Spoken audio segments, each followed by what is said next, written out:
overthinking. I think we need more thinking.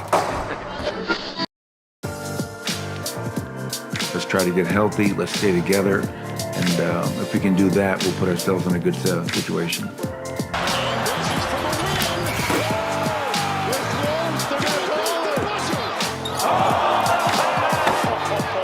And over the shoulder, no-looker.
Can you hear me now?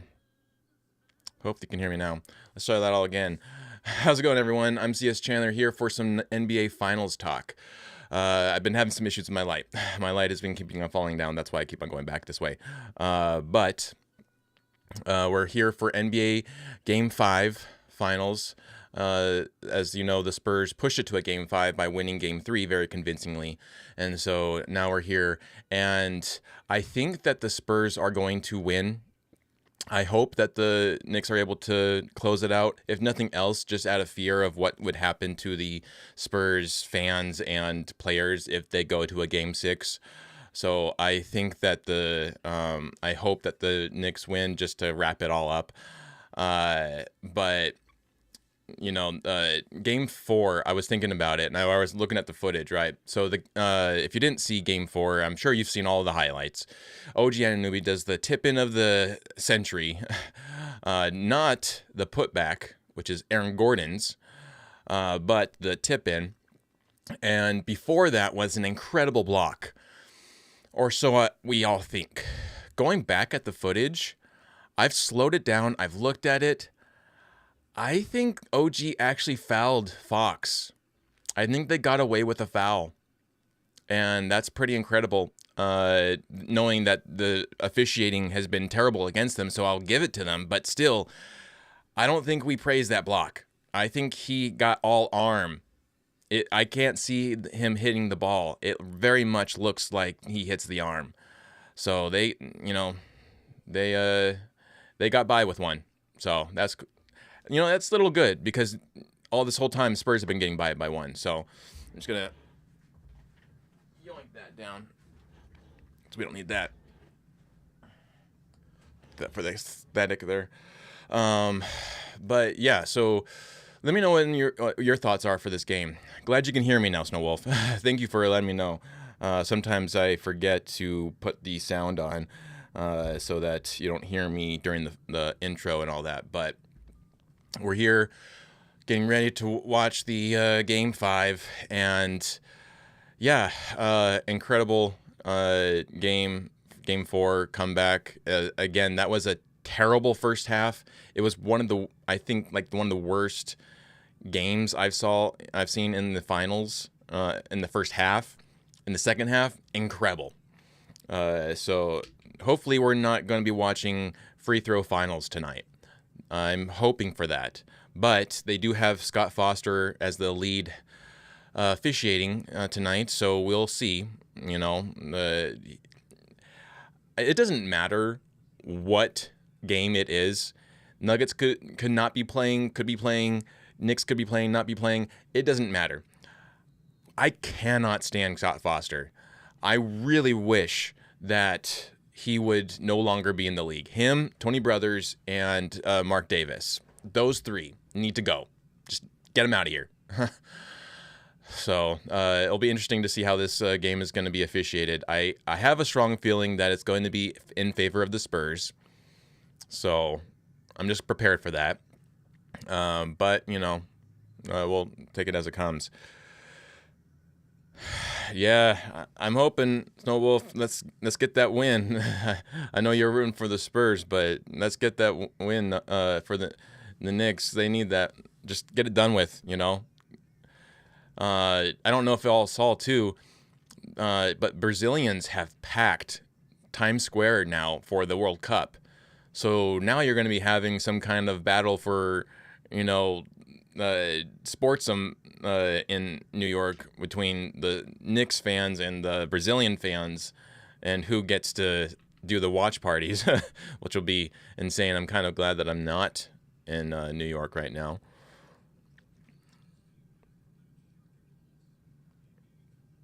You're neutral tonight, okay.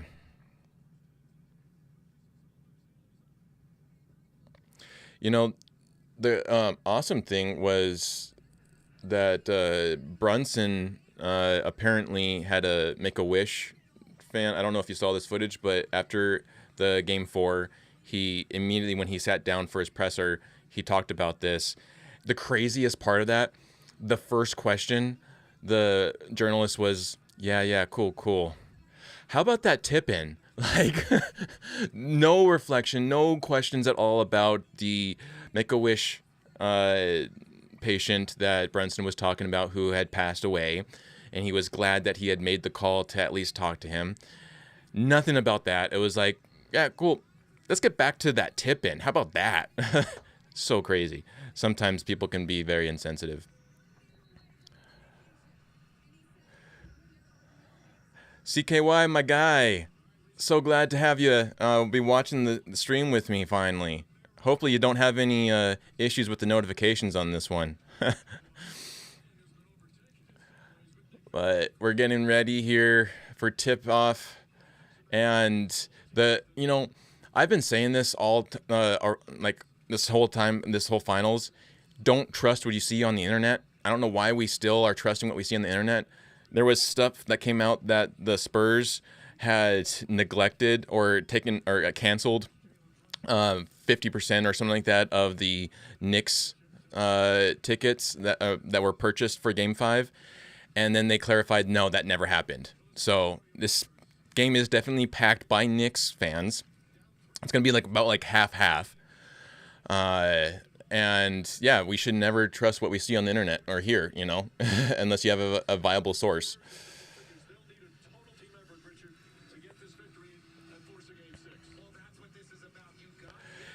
I would agree with you, Snowwolf. As far as finals goes, Jordan's last shot is up there. That's up there. If only Gordon's putback was in a finals game, then that would be in there for sure for me. So here we go, getting ready for the tip-off. And the Knicks grabbed the tip-off. Nice. I think the Spurs have won the tip-off every single game so far. This is the first time that the Knicks have won it. Let's go. So Brunson has the ball, heavily guarded, kicks it over to Cat, over to Bridges, guarded by Wemby, over to Brunson, guarded by Wemby. He drives into the lane, throws it up, over Wemby, no good, and Spurs get the rebound. Wemby now bringing up the ball.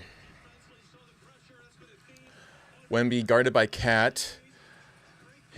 Dishes it over to Castle, defended by Bridges. Over to Fox, looks for a three, fakes it, kicks it back out to Champagny, back to Fox, over to Castle for three. No good, and Anunoby with the rebound. He pushes it up court to Hart, over to Brunson, back to Cat, over to Anunoby, defended by Wemby, goes into the paint, pushes off, can't do it, kicks it back out to Bridges, back to Hart, over to Anunoby, still guarded by Wemby, tries to dish him off, and he falls down, has to kick it out to Hart. Hart turns around, no good, hits the backboard. That could have been a shot clock violation, but they didn't call it. Wemby over to Vassell, guarded by Brunson. And he kicks out, can't find it, kicks it back out to Castle, defended by Bridges. Goes into the lane, he gets bumped. Cat gets the steal, kicks it over to Hart. Man, this is just awesome defense here from both teams. A lot of nerves, I feel like. Bridges puts up with a shot, doesn't go, and a foul is called. Loose ball foul against San Antonio. A lot of energy going down here.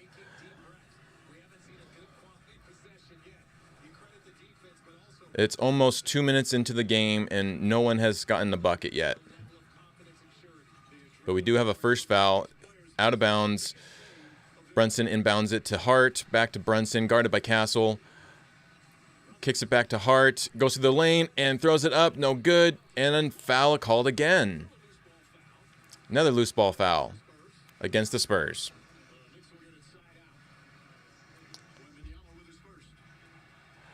I loved Larry Johnson on the Hornets, man. That was awesome. He was a good Knick too, but Patrick Ewing, for me, all-time favorite Knick. But Anunoby and Hart are definitely up there. I mean, if they win, I feel like it's almost a shoo-in right now that they're going to win this championship. I think, OG is definitely one to think about getting a jersey of. As you were saying, I should get a jersey. I might get an OG shirt, man, or a jersey.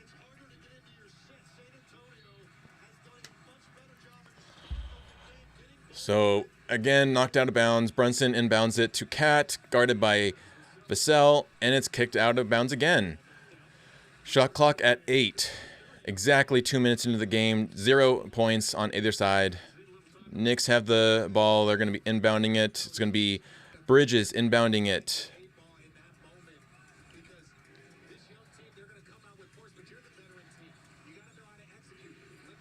So Bridges inbounds it to Cat. Cat defended by Vassell. He goes into the paint and is double teamed by Wemby. Wemby blocks his shot.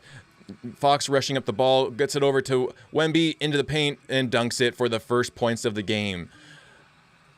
Wemby with the dunk is the first points. Finally with 2:20 into the game.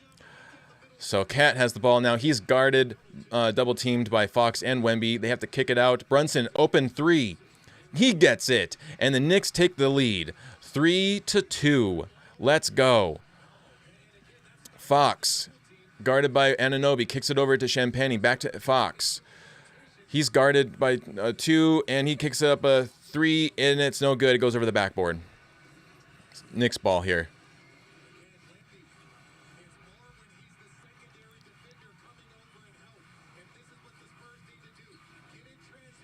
For sure, the tip in front of all those guys. Brunson rushes up the ball, defended by a Castle.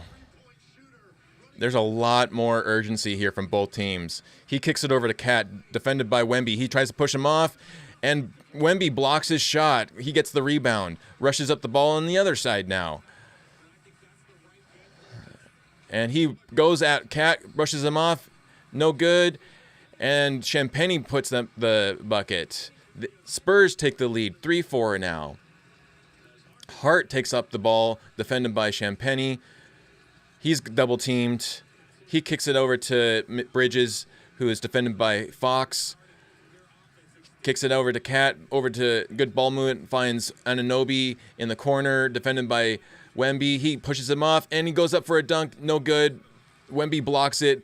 Vassell is rushing up the ball over to Champagny, over to Fox. He goes up for the layup. No good. Cat gets the rebound. Over to Anunoby. Anunoby defended by Wemby. He fakes him off, and he goes up, and he's fouled by Champagny. There is so much energy from both, and Wemby is having a tantrum now.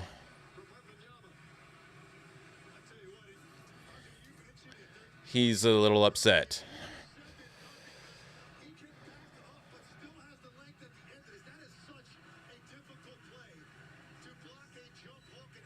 I'm a huge fan of Wu-Tang too, Snow Wolf. Love it. Love Wu-Tang, man. And Anunoby hits his first free throw. Tied up now, 4-4. 4 minutes into the game now. Yeah, CKY, you gotta fix the notifications. It's really weird. It only happens with me. I feel targeted by your YouTube page. Anunoby gets the second one. Knicks back on top, 5-4. Castle bringing up the ball. And he's defended by Hart. And he almost gets the ball stripped from him. Kicks over to Vassell, guarded by Bridges. Back over to Wemby, guarded by Cat. One-on-one there. Wemby tries to... he totally griffed on that one. Wemby totally grifted on that one. Okay, Wemby. Good job on you, I guess. You got the grift.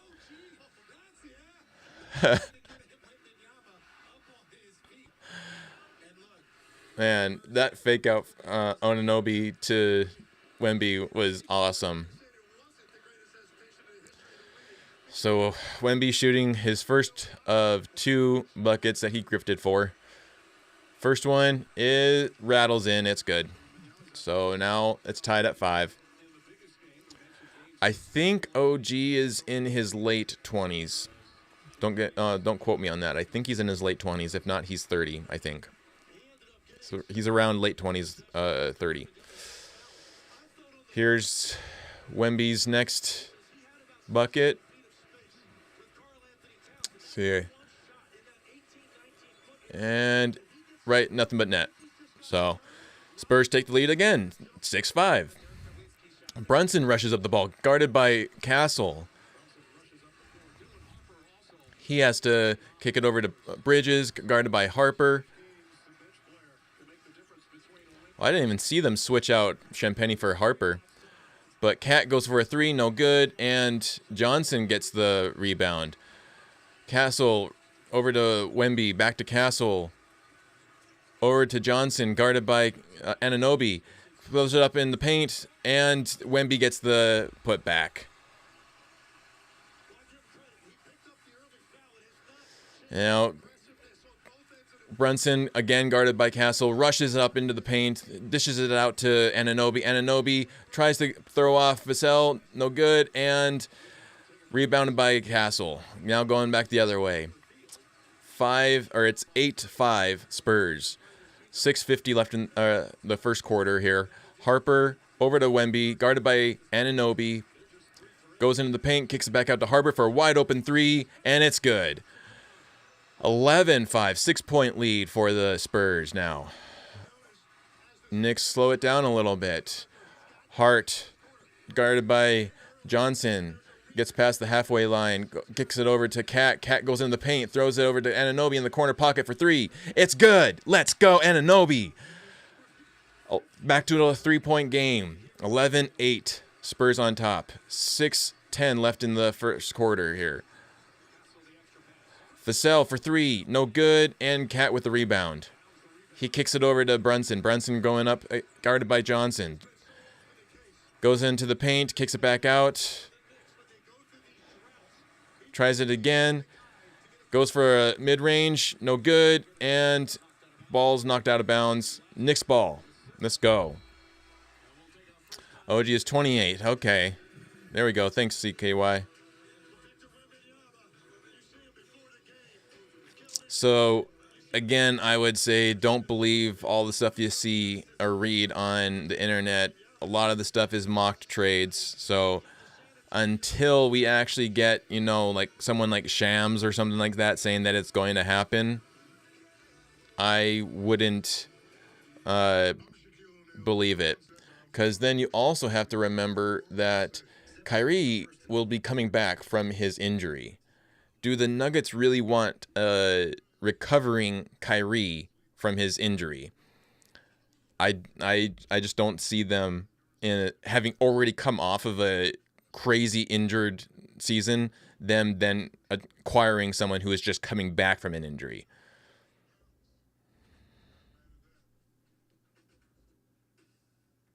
I mean, because there's so many Knicks fans there that they booed. Like, it's probably half and half, right?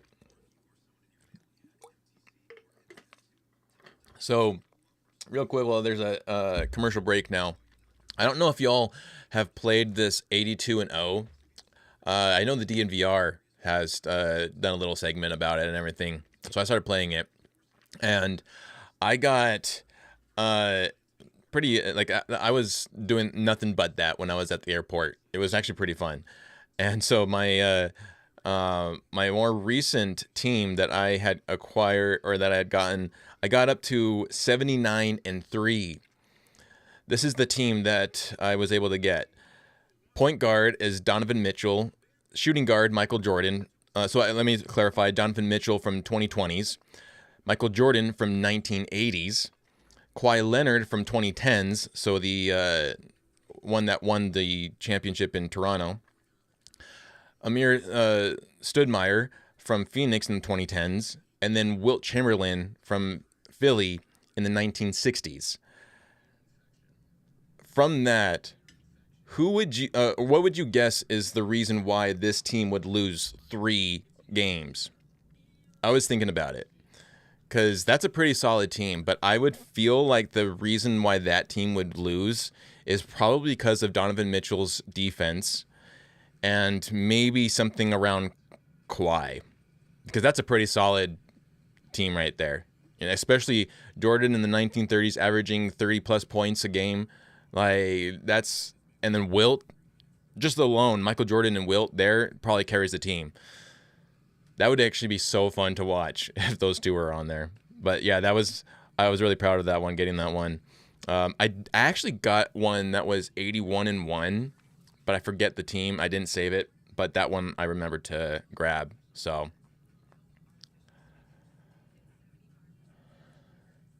you saw full disclosure yesterday. On what thing did they say that was going to happen? Like what profile or what platform did you see the trade?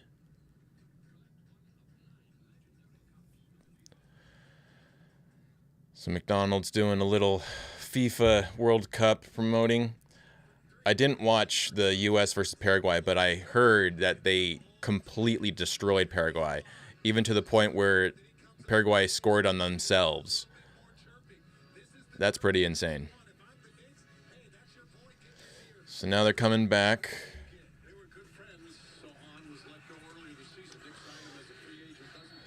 All right, so the Knicks inbounding the ball. Brunson inbounding it to Hart in the corner pocket, defended by Cornette. Kicks it over to Brunson. Double teamed in the paint. Over to Hart in the corner. No good. Vassell with the rebound. Over to Harper, guarded by Brunson. He rushes into the paint, throws it up. No good. And it rolls in. He gets the roll in. 13-8 Spurs. 5:30 left in the first quarter. Knicks ball now, and they commit. Is it a turnover or a? I think Cornette fouled. So.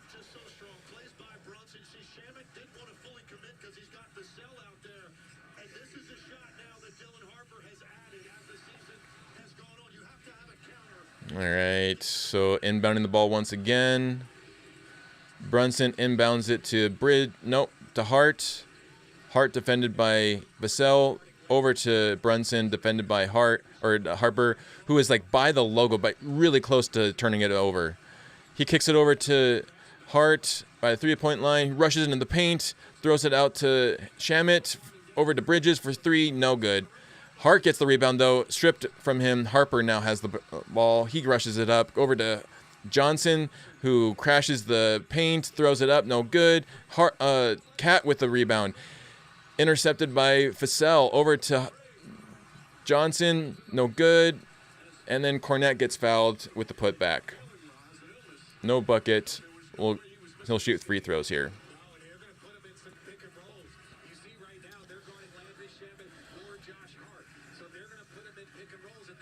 You know, the cool thing was I saw Giancarlo and John Turturro with Spike Lee all sitting next to one another. It's like a Do the Right Thing reunion there. It's pretty cool.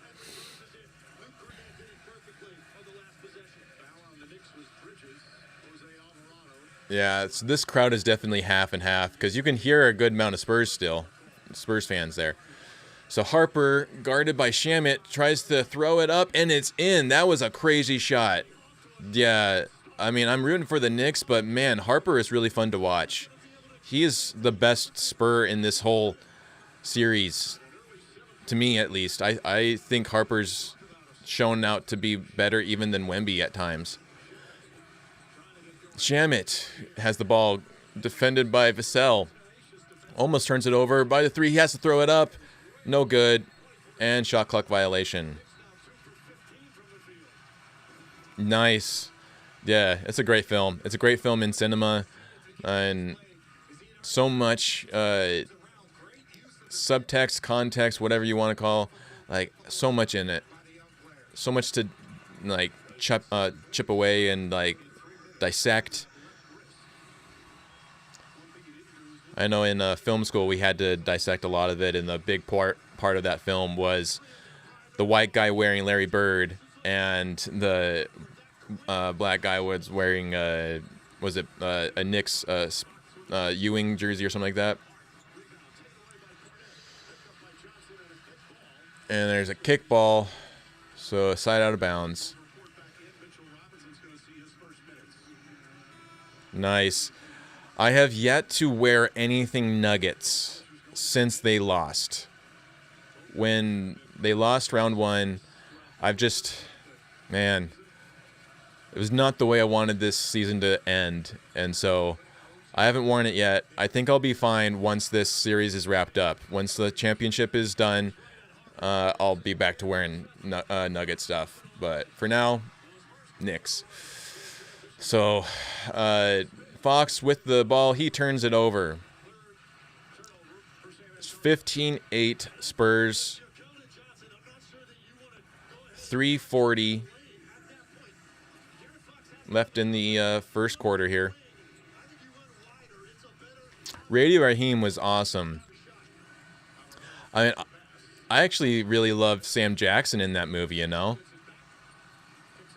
Brunson, guarded by Harper, goes into the paint, throws it up, no good, and Robinson almost gets the rebound, no good. Shamet gets it, over to Harper, going back the other way, defended by Shamet. Kicks it over to Johnson for three, and it's good. It's a 10-point lead for the Spurs in 3 minutes left in the first quarter. Brunson rushes into the paint, down by the baseline, has to turn around, goes back into the paint, kicks it back out to Alvarado, back to Brunson, over to Anunoby, guarded by Johnson. Robinson sets the pick. Anunoby for three, no good, and Robinson gets the rebound. Over to Alvarado, over to Brunson. Brunson guarded by Johnson. Looking to do something, and he loses the ball. Little too much sauce on that. Loses the ball. They kick it over to Champagny for three, no good. Shamet with the rebound, going back the other way. Brunson guarded by Harper. Almost loses the ball again. Brunson step back, and it's good. So 18-10 now. Spurs still on top. Looks like everyone still has their timeouts.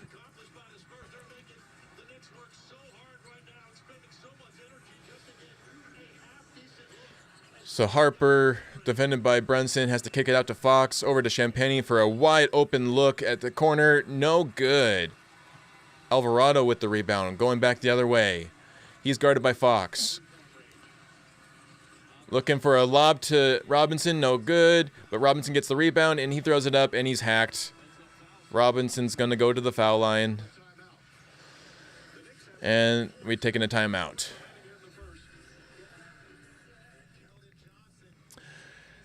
You know, I wouldn't mind wearing my Knicks hat in Denver right now. But during the regular season, I'm all Nuggets. It's just if the Nuggets aren't playing and the Knicks are, is when I'll wear this hat. You know, like I wore it during the cup, the in-season tournament cup, and then I'm wearing it ever since the Nuggets got the Cancun exit. And then I was wearing, you know, the Avalanche hat until they got the embarrassing sweep. So right now the Knicks are the only team right now that hasn't made me sad this season. So I'm repping them right now.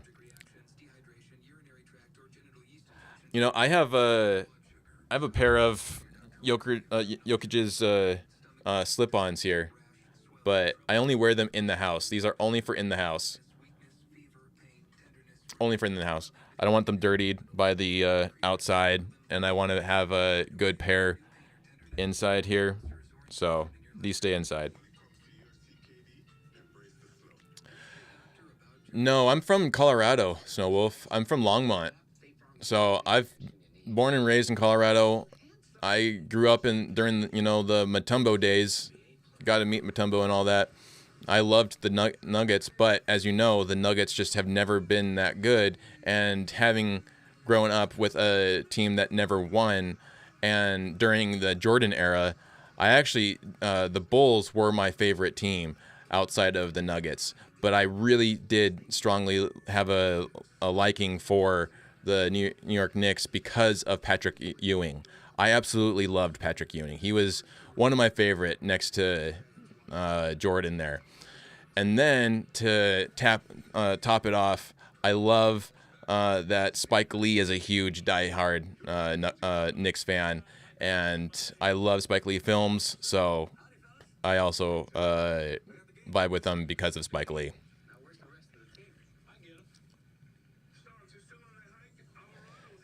You know, I have quite a few Nuggets hats.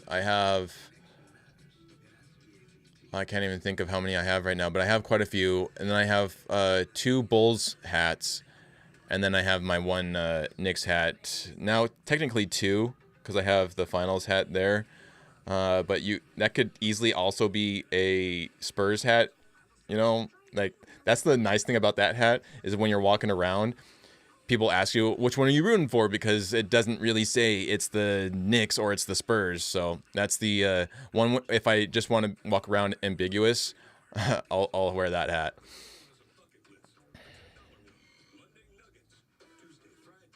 See, I don't hate the Knicks for Carmelo. I hate Carmelo for going to the Knicks. That was his fault. He was the one that wanted out. Like if like your girlfriend cheats on you, it's not the other guy's fault. It's your girlfriend for cheating on you. Like it was Carmelo's fault for going to the Knicks. He didn't want to be in Denver, so and he never won them a championship anyways. And it was kind of almost like karma for leaving Colorado. So, and then we had Jokic. I don't know if Carmelo stays in Denver if we still get Jokic later down the line. So, in some aspects, I'm glad that happened because we got Jokic, and Jokic, as you would agree, is one of the best players ever.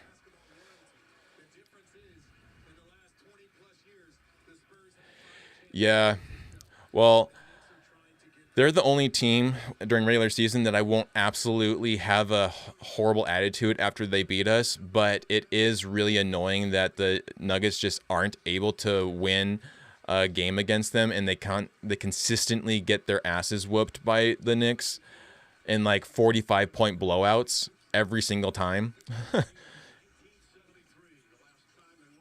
Yeah, very true. It was pretty funny. After he went there, then they're like, we don't want you either. So Fox just pulled up a jumper. It's now 20-10 Spurs with a minute left in the first quarter. Alvarado with the ball, guarded by Champagnie. Robinson sets the pick. Goes over to Brunson. Brunson guarded by Champagnie now. For three. It's good. Let's go, Brunson. 13 now for the Knicks. 20-13. Last minute here. And Fox dishes it back out to Castle. Over to Wemby for three. No good. And Anunoby flies in for the rebound.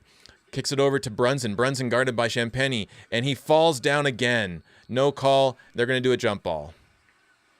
No foul call. It kind of looked like they tripped him. I don't know. I mean, if you had a different angle, maybe he just fell. But it kind of looked like they tripped him. It's funny how, like, one side wants them to call it a trip, a foul. The other side wants them to call the travel.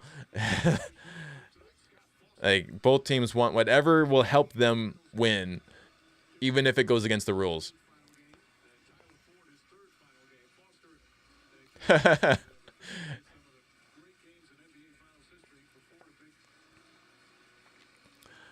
All right, so it'll be Brunson against Castle here for the jump ball. And, oh, he tipped. Oh, it went to Robinson. Robinson couldn't collect it, so it went back to Castle. So Spurs got it. Now Fox, guarded by Shamet in the paint, kicks it out to Vassell. Vassell for a mid-range, and there's a foul called on Anunoby.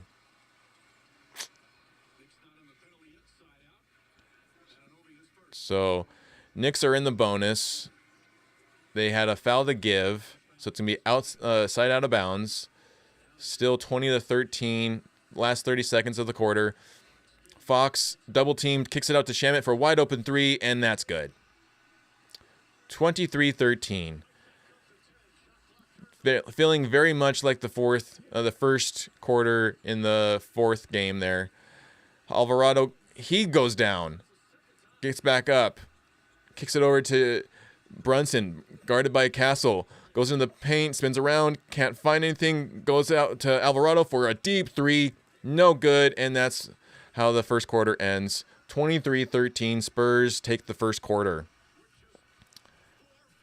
I think it's pretty cool, too, that he grew up in New York.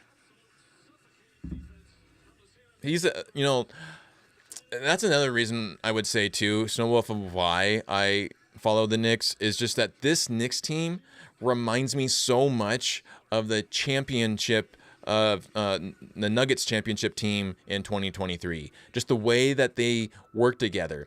Like, whatever OKC was doing just feels off. It feels like a boy band. It doesn't feel like the same level of, like, togetherness and, like, something that you can actually engage with, or that you can vibe with. But the Knicks remind me exactly of that Nuggets chip.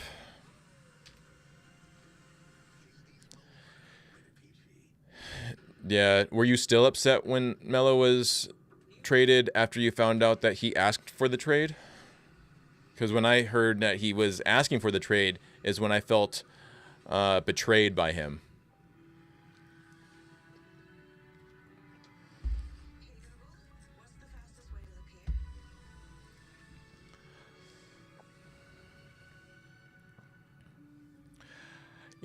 That's a good question. I think you would see Melo at a Nuggets game before you see Malone at a game. Malone is very bitter against teams that fire him, as we've seen with his attitude towards Sacramento. Like, the way that went down, I think he will root from afar the players that he liked, but I don't think we'll ever see Malone unless he coaches another team that goes to Ball Arena. I don't see Malone ever coming back to Ball Arena, especially if he stays in North Carolina. I mean, he has a pretty cushy job there. He has everything that he wants in North Carolina, so I don't think that he's going to make a trip to there unless they have some kind of, like, honoring night maybe for him. Yeah, my guy, CKY. They're totally a boy band. It's like they might as well be singing, Backstreet's Back or something, like it's just so boy bandish. It reminds me of Backstreet Boys or NSYNC or BTS or whatever. At least BTS is actually better, I feel like, than them. I mean, they even dance too, right?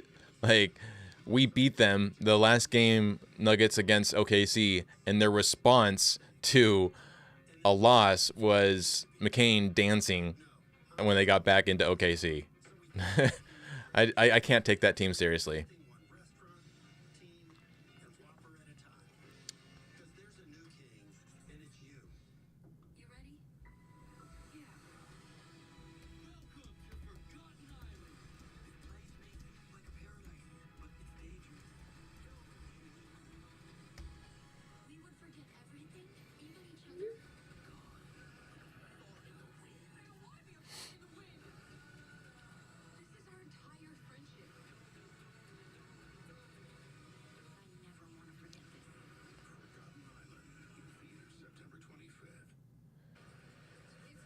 Getting back to the game now.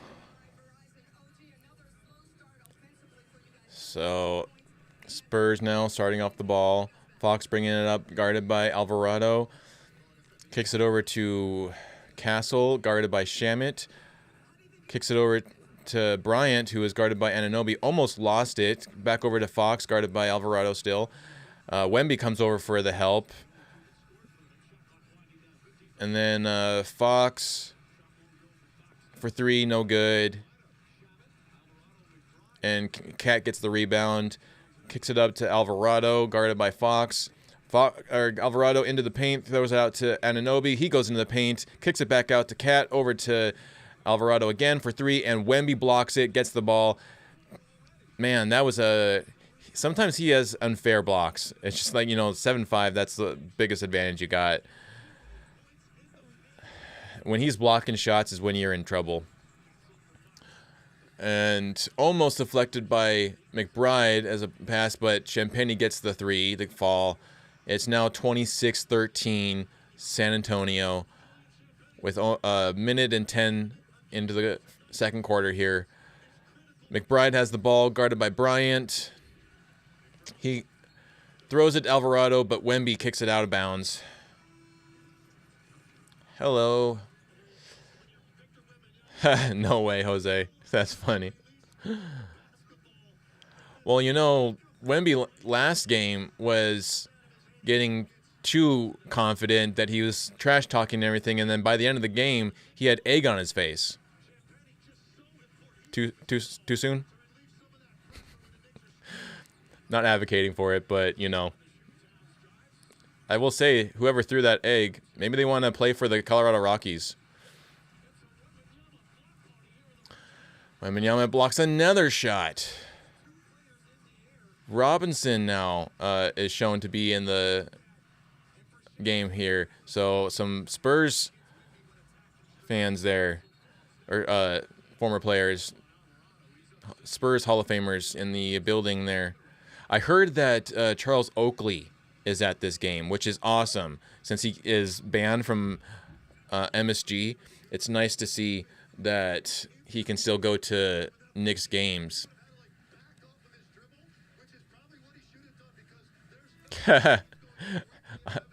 He'll never admit to it, but I'm with you. It probably was.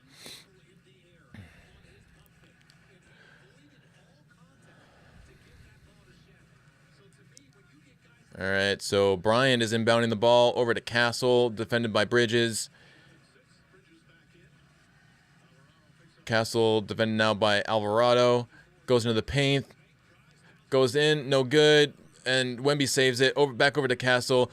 OG blocks it now. Shot clock violation. Let's go, OG. Man, OG is the OG. Like, whatever you want to have, like, whatever thoughts you have on the Knicks, you gotta love OG, man. He is such a dog.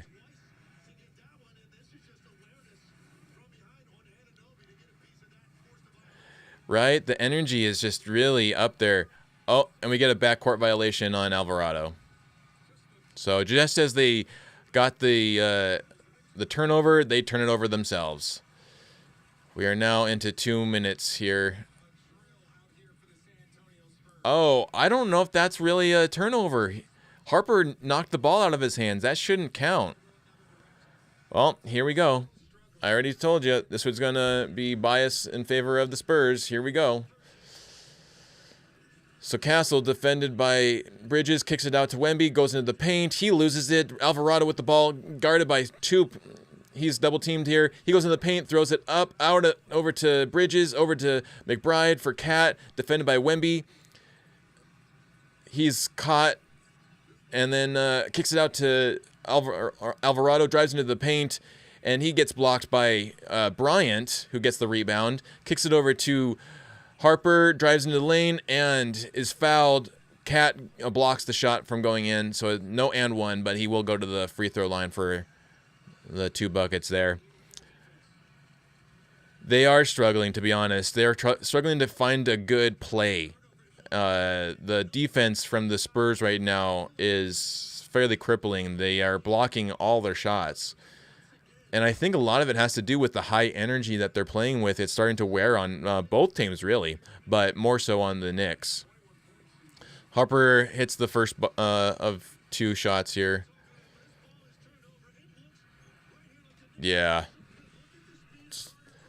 But, you know, I'm not going to say it's over for the Knicks, as we saw in Game 4.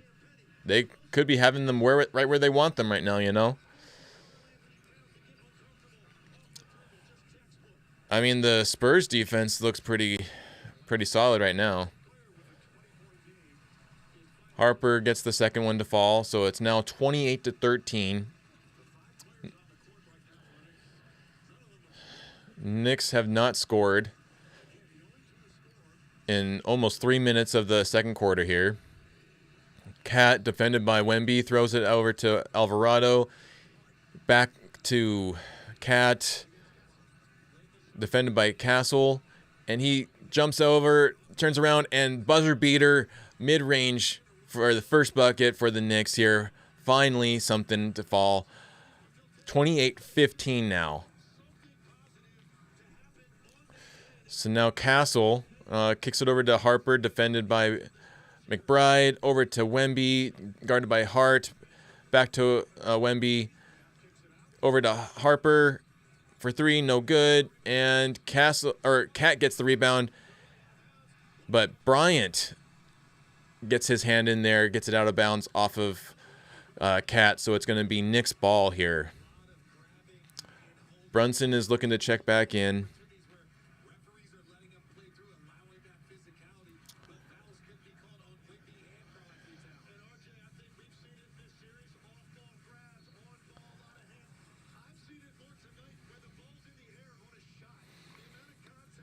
All right, so we're going to see who's inbounding the ball. It's Castle inbounding the ball.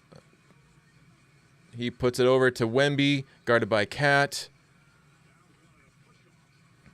And Wemby just turns around, drills a 3. Like it was nothing. Right over Cat. Now Hart rushing up the ball, guarded by Castle. And Wemby fouls Cat.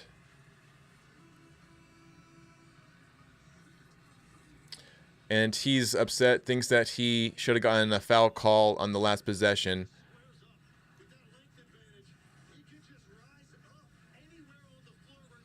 Man, that was a solid 3 from Wemby. So we're going to go to another timeout. 31-15, Spurs on top with 8:20 left in the first half, second quarter.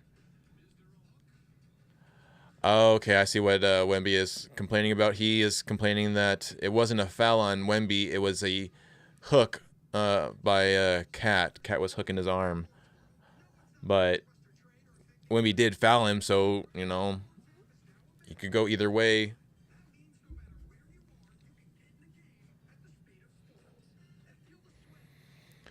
When Wemby is not too much in his head, he has an incredible shot.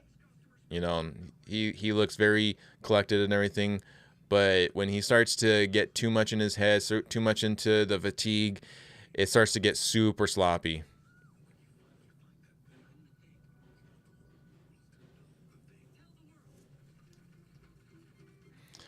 Yeah. I'm so glad that the Backstreet Boys are not in the finals.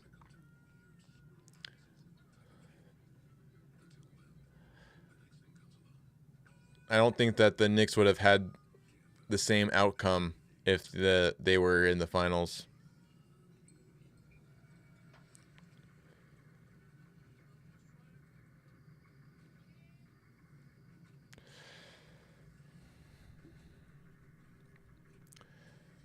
So if you're just joining the feed here, I'm CS Chandler, and we're here watching Game 5 of the NBA Finals. I don't have the budget to get the scoreboard on there, so definitely if you want to help out the feed here or get the budget enough, there's a link in the description for PayPal if you want to help that budget there. But I don't have it right now, so I'll call out the score periodically as much as I can. And yeah, welcome. We are on a timeout currently. So waiting for the game to come back.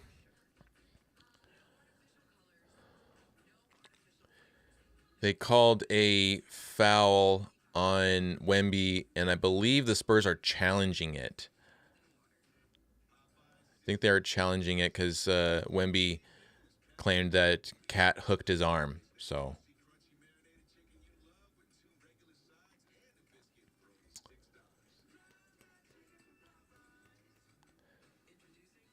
if you're not watching the game, but you're just listening to the feed here, there is basically a half and half within the or the fan in the seats there of both teams. Like there's enough Knicks fans in there to make it almost feel like a home game, which I get too, because if the Knicks do win this game, you want to be there for it, and I kind of hope that they do.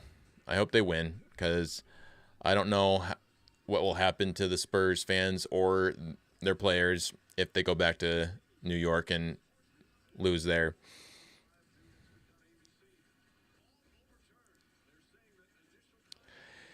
Oh, 100% CKY.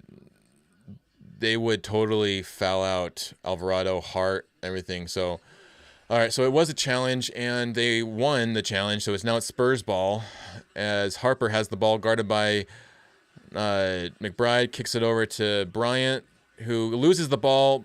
McBride rushing up the ball now, guarded by Bryant now.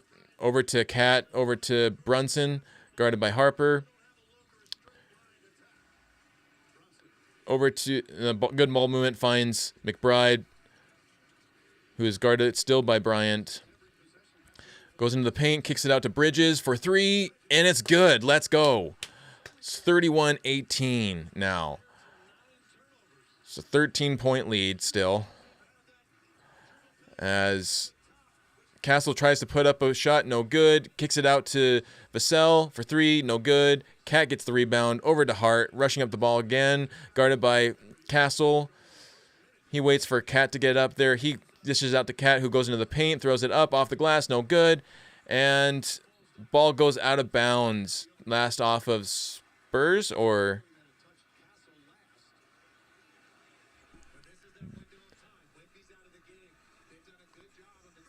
No, they gave it to Spurs. Interesting. So Harper spins around, kicks it back out to Castle for three, no good, and Cat gets the rebound. He dishes it up to McBride. McBride can't find a shot. Gets it back to Cat, to Brunson, guarded by three people. Throws it up, no good. Bryant with the rebound. Throws it over to Harper. Harper guarded by McBride. Goes into the lane, throws it up, and it's good. So 33-18, Spurs on top. Got a 15-point lead. 6:30 left in the second quarter. as Hart kicks it over to Cat, guarded by Bryant, over to by Bridges, over to Hart for 3, and that's good. So now it's a 12-point game. As long as they keep this steady, but they got to play some defense. Knicks defense hasn't been very good this quarter. So Cornette has the ball. And he turns it over. He was going to send it over to Harper. Harper, miscommunication, and it goes out of bounds. So Knicks ball now. I mean, they have half of the crowd to help them out tonight.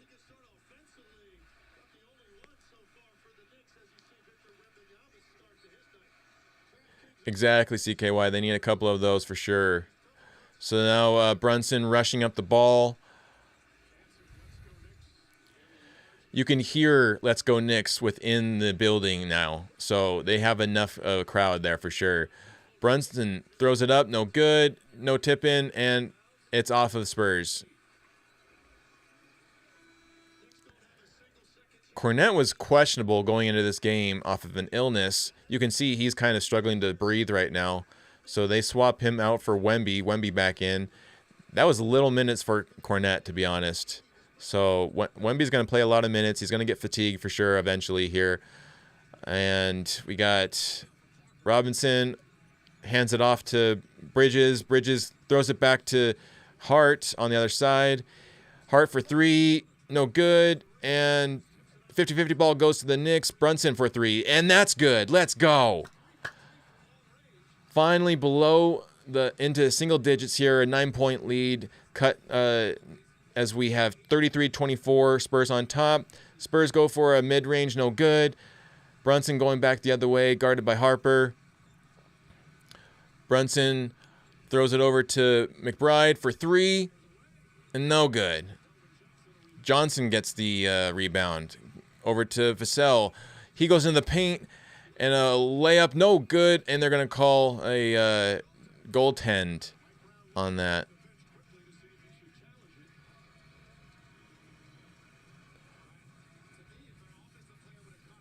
They're looking to see if they can challenge the goaltend.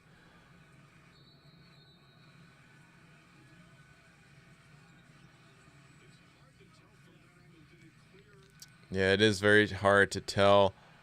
Yeah, that's a good goaltend. Dang. All right, so 11-point lead now, 35-24. Brunson has the ball mid-range, and that's good. Back to 9. 35-26. As Fox has the ball over to Johnson, guarded by Bridges, back over to Fox, guarded by Hart. Switch happens, guarded by Robinson. Over to Wemby for 3, no good. And Robinson gets the rebound. Over to Hart, rushing up the ball. Over to Brunson. Brunson guarded by Vassell. As Bridges is trying to set the pick, but no, there's like struggling to set that screen there. And Brunson now guarded by 2 guys. Throws up is that a 3? No, that was just a long 2. That was a long 2. So now it's a 7-point lead. 35-28. Spurs still on top. 3:54 left on the clock. Wemby puts it up. No good. And trying to juggle the rebound. He gets it. Kicks it. He gets it back out beyond the arc here. Trying to reset. Guarded by Robinson. Tries to go in the paint, almost loses it. Over to Fox for 3, and that's good. Back to a 10-point lead. 38-28 Spurs.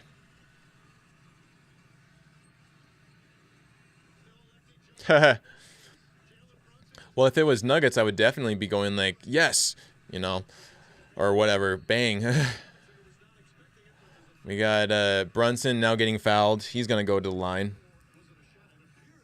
Luckily, this really hasn't felt too much like free throw finals. This game has not felt too much like that, but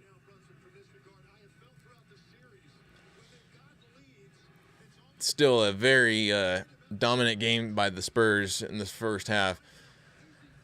But can they hold onto that lead is the case. So Brunson just missed his first shot in the free throw. It's very frustrating when your point guard misses a free throw. Spurs are very good at free throws, except for Wemby in the clutch.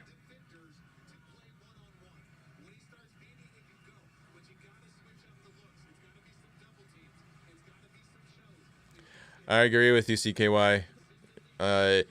He needs to get out of his head. He's too much in his head of what people think, and like one minute he's like this Zen monk, the other minute he's throwing dirty elbows and taunting. Like, he doesn't know what kind of player he wants to be right now.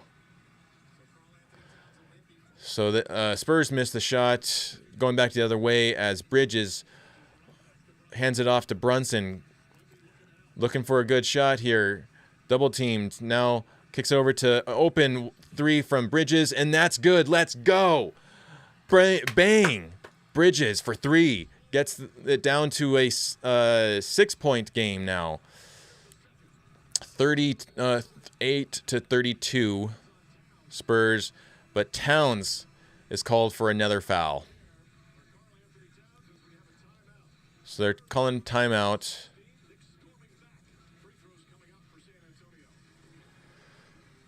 Yeah, one thing you don't realize is just how far that arena is from the downtown. Like, I just saw it in the wide shot. I always, for some reason, I had it in my mind from one of the Nuggets games in San Antonio. I thought that the arena was closer to downtown, but especially now you just saw, it's so far away from downtown. Not like Ball Arena, which is like in the heart of Denver. Most arenas are, typically. 5 blocks is insane. But that's also Wemby, you know. I feel like P. Watt had a game like that where he blocked like 4 or 5 times.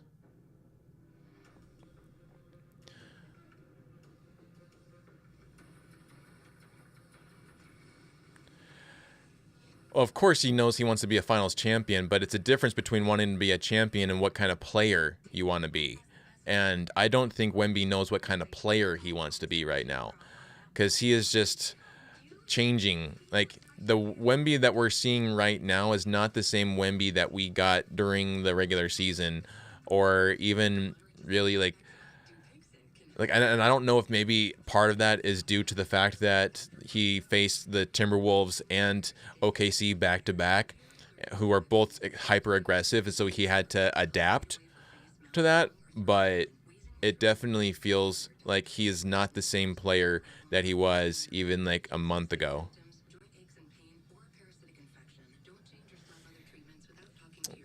Yeah. Especially after you win, you know, it was uncalled for sure. But I will say this, it definitely never throw anything, but he is lucky that it was only eggs. Had it been something else that could have actually hurt him, that's a totally different story. This, it's a little bit humiliating. He takes a shower, has to wash his clothes or throw them away and buy new clothes, whatever he does with his money. But at least it was only eggs that they threw at him. Not saying that that was okay, but it's a lot better than, you know, a rock. Imagine if they threw a rock at Wemby. Different story.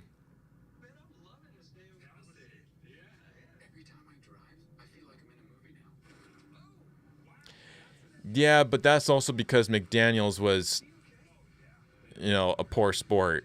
There's the unwritten rule that you don't, that when the other team concedes, that you're done. And McDaniels wanted to throw it at them, so I'm with Jokic on that one.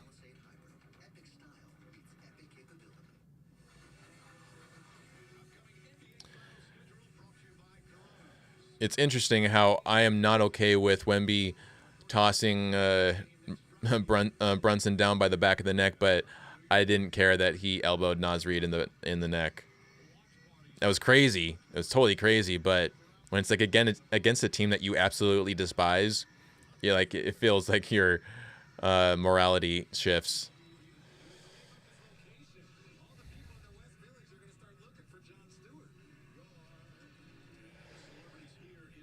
Man, Timothy Chalamet is at the game right now. He has been at every single playoff game. That's got to be well over $1 million that he has spent on tickets.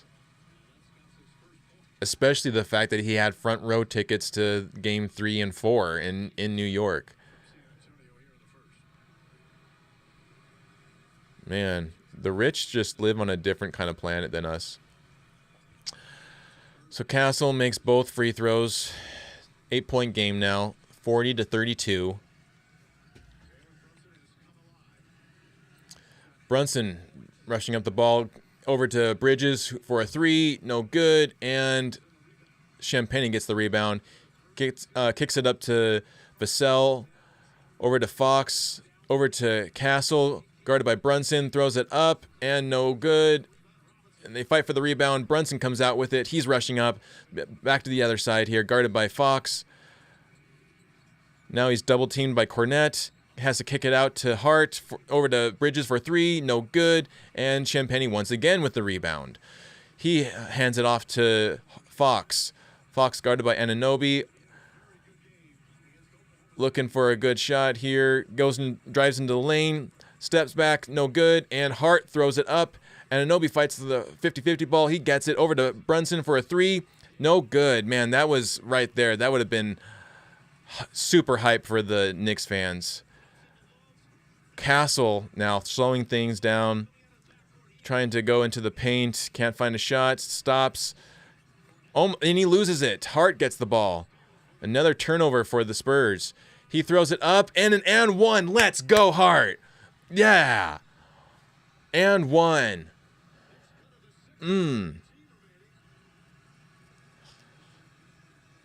Chalamet is a... I like Chalamet because you know who you're getting with, because he's so New York that you can, like, he's very honest with who he is, but his acting can be spotty at times. He has really good films and films that I'm just like, it's not there. Yeah, I told you. Half of that crowd is Knicks fans, so... Unfortunate thing is Nuggets fans are just so small of a market that when we're in the finals or in playoffs, we don't have enough fans to pack other arenas. But every single team that we play against, they always pack Ball Arena. That's annoying. Welcome to all who are just joining us. I am C.S. Chandler. We are watching Game 5 of the NBA Finals in San Antonio there. They're reviewing a play that Hart threw up the ball. They're reviewing it, I guess, for a hostile act. Possibly on Fox for a push. But Hart did get the bucket, so it's could be either one bucket for just a foul, or it could be 2 for a flagrant and then the ball back. It's been upgraded, so it is a flagrant foul. Scott Foster siding with the Knicks on this one. Interesting.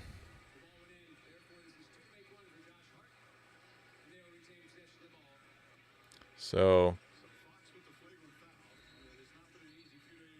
Hart's gonna go to the line here.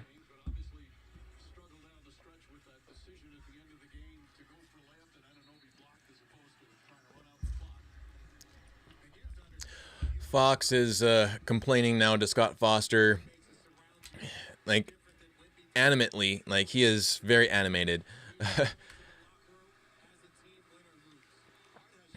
So Hart is getting a chance here. First one is good. Cuts it to a 5-point lead now. 40-35 Spurs on top. Let's go. Come on now.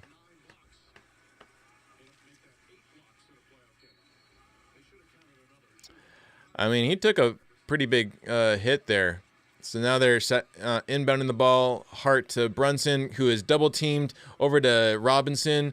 Kicks it out to Bridges, throws it up, and that's good. It's a 3-point game now. 40-37. Here come the Knicks. Let's go. Final minute of the first half. Fox, defended by Bridges. He's up by the logo, has to kick it out to Harper, drives into the paint, turns around, fades away, no good. Champagny saves the ball, and he has to throw it up off of Hart. And then there's a foul called.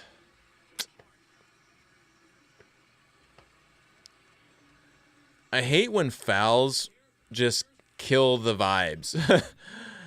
Like, it's so energetic and things are happening, like, keep it going, and then a foul happens, and it just ruins the vibes.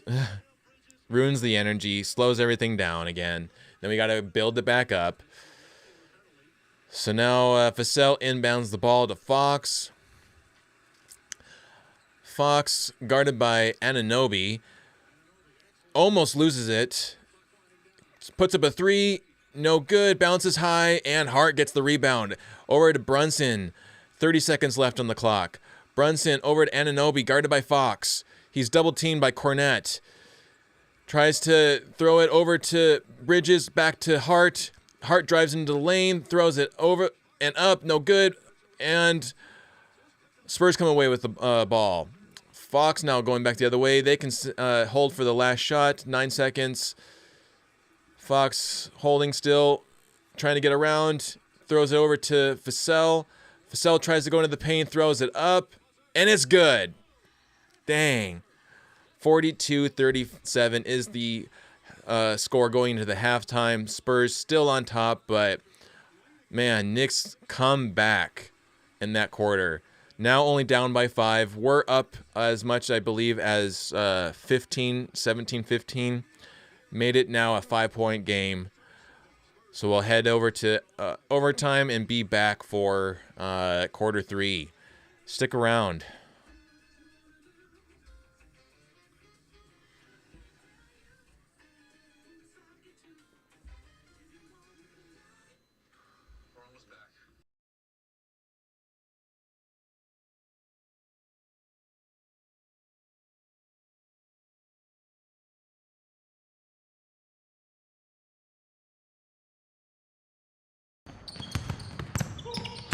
Overthinking?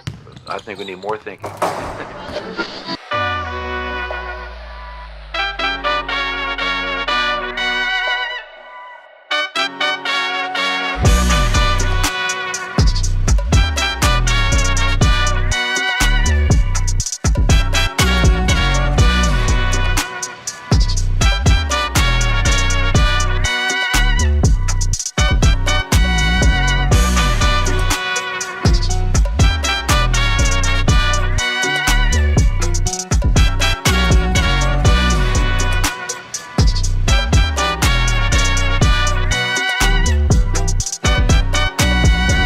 Hey everyone, I'm CS Chandler, here at NAB with my guy, Alex Page from Rode.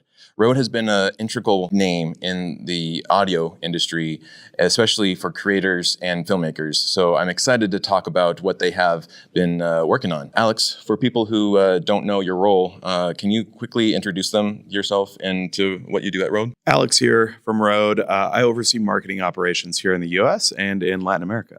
What's Rode's philosophy right now when it comes to building gear for creators?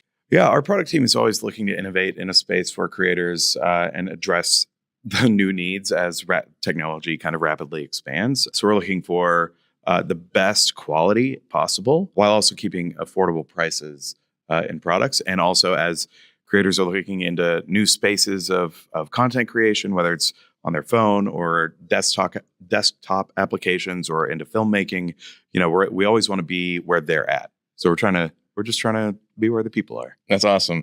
A lot of people watching this are probably familiar with your wireless systems. Obviously, the wireless macro and the wireless goes. What were the biggest goals when designing your latest wireless mic systems? Yeah, I think this is where that, affordability and cutting edge is where we were really chasing here with the wireless micro. This is our smallest mic to date, and it's the simplest mic we possibly could have created. There's no buttons or dials or any ways to step on yourself or complicate things. It's just a plug and play mic in a really small case about the size of an AirPod. We wanted a consumer friendly price with really high performing technology in a really small piece. Yeah, and I can definitely attest to that. I've been traveling, and this has just been phenomenal on my travels there. I really appreciate you guys for coming up with something so travel friendly. Yeah.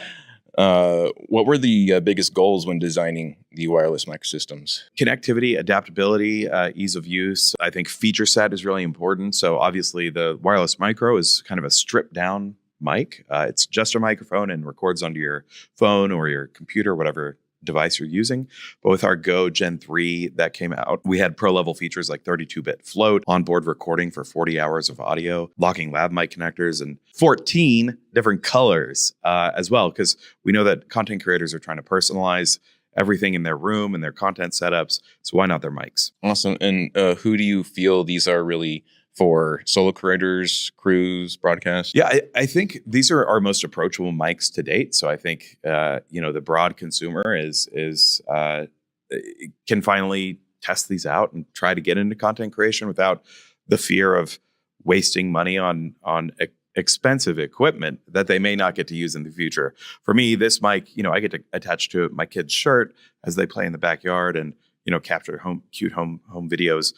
So it extends beyond just content creation. This is like a thing that you can use in your everyday life. A lot of business professionals as well use these for hosting their webinars, Zoom calls, etc. So it's still a high-end, executive level mic, but I think it's a broad range of use cases. One thing I noticed here at NAB is you're expanding more into podcast space. Can you talk about the new podcast arms that you were releasing? I'm really excited about these. We announced 2 new arms, the LPA1, which is a low profile arm, and the DS3, which is a desktop stand. That's our 3rd iteration. The low profile arm is an entirely stainless steel build with the ability to reach across a table at arm's length and bring the mic up from underneath your camera angle, as opposed to our other models, which are more of a top-down setup. So it allows a ton of flexibility. It's a full 360 swivel and extends to almost a full 3 feet. Has cable routing across every side of it. So super adaptable, and you can also get elevation out of the arm as well. With the DS3, actually both of these, we've implemented a new ball mount as well for where your mic will attach. And though it wasn't intended, the ball mount is so incredibly strong that we're confident that you could actually mount cameras and full lenses on it.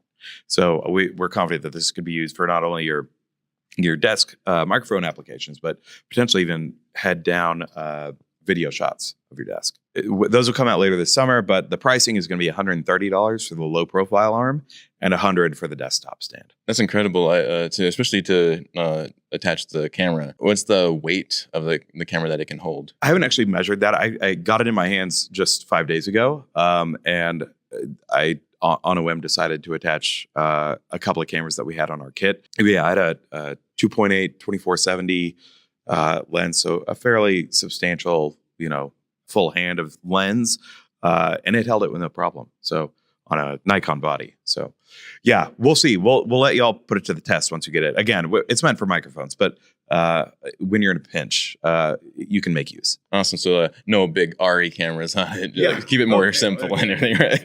Yeah. What were the problems that you were trying to solve with these? Like I said, all of ours had traditionally been kind of overhead mics or just a desktop arm. And with a low profile, I think just we've heard from our consumers that this is something they want. They want a cleaner line, the ability to reach under a monitor. So it's not mounted to the front of their desk. It's actually behind.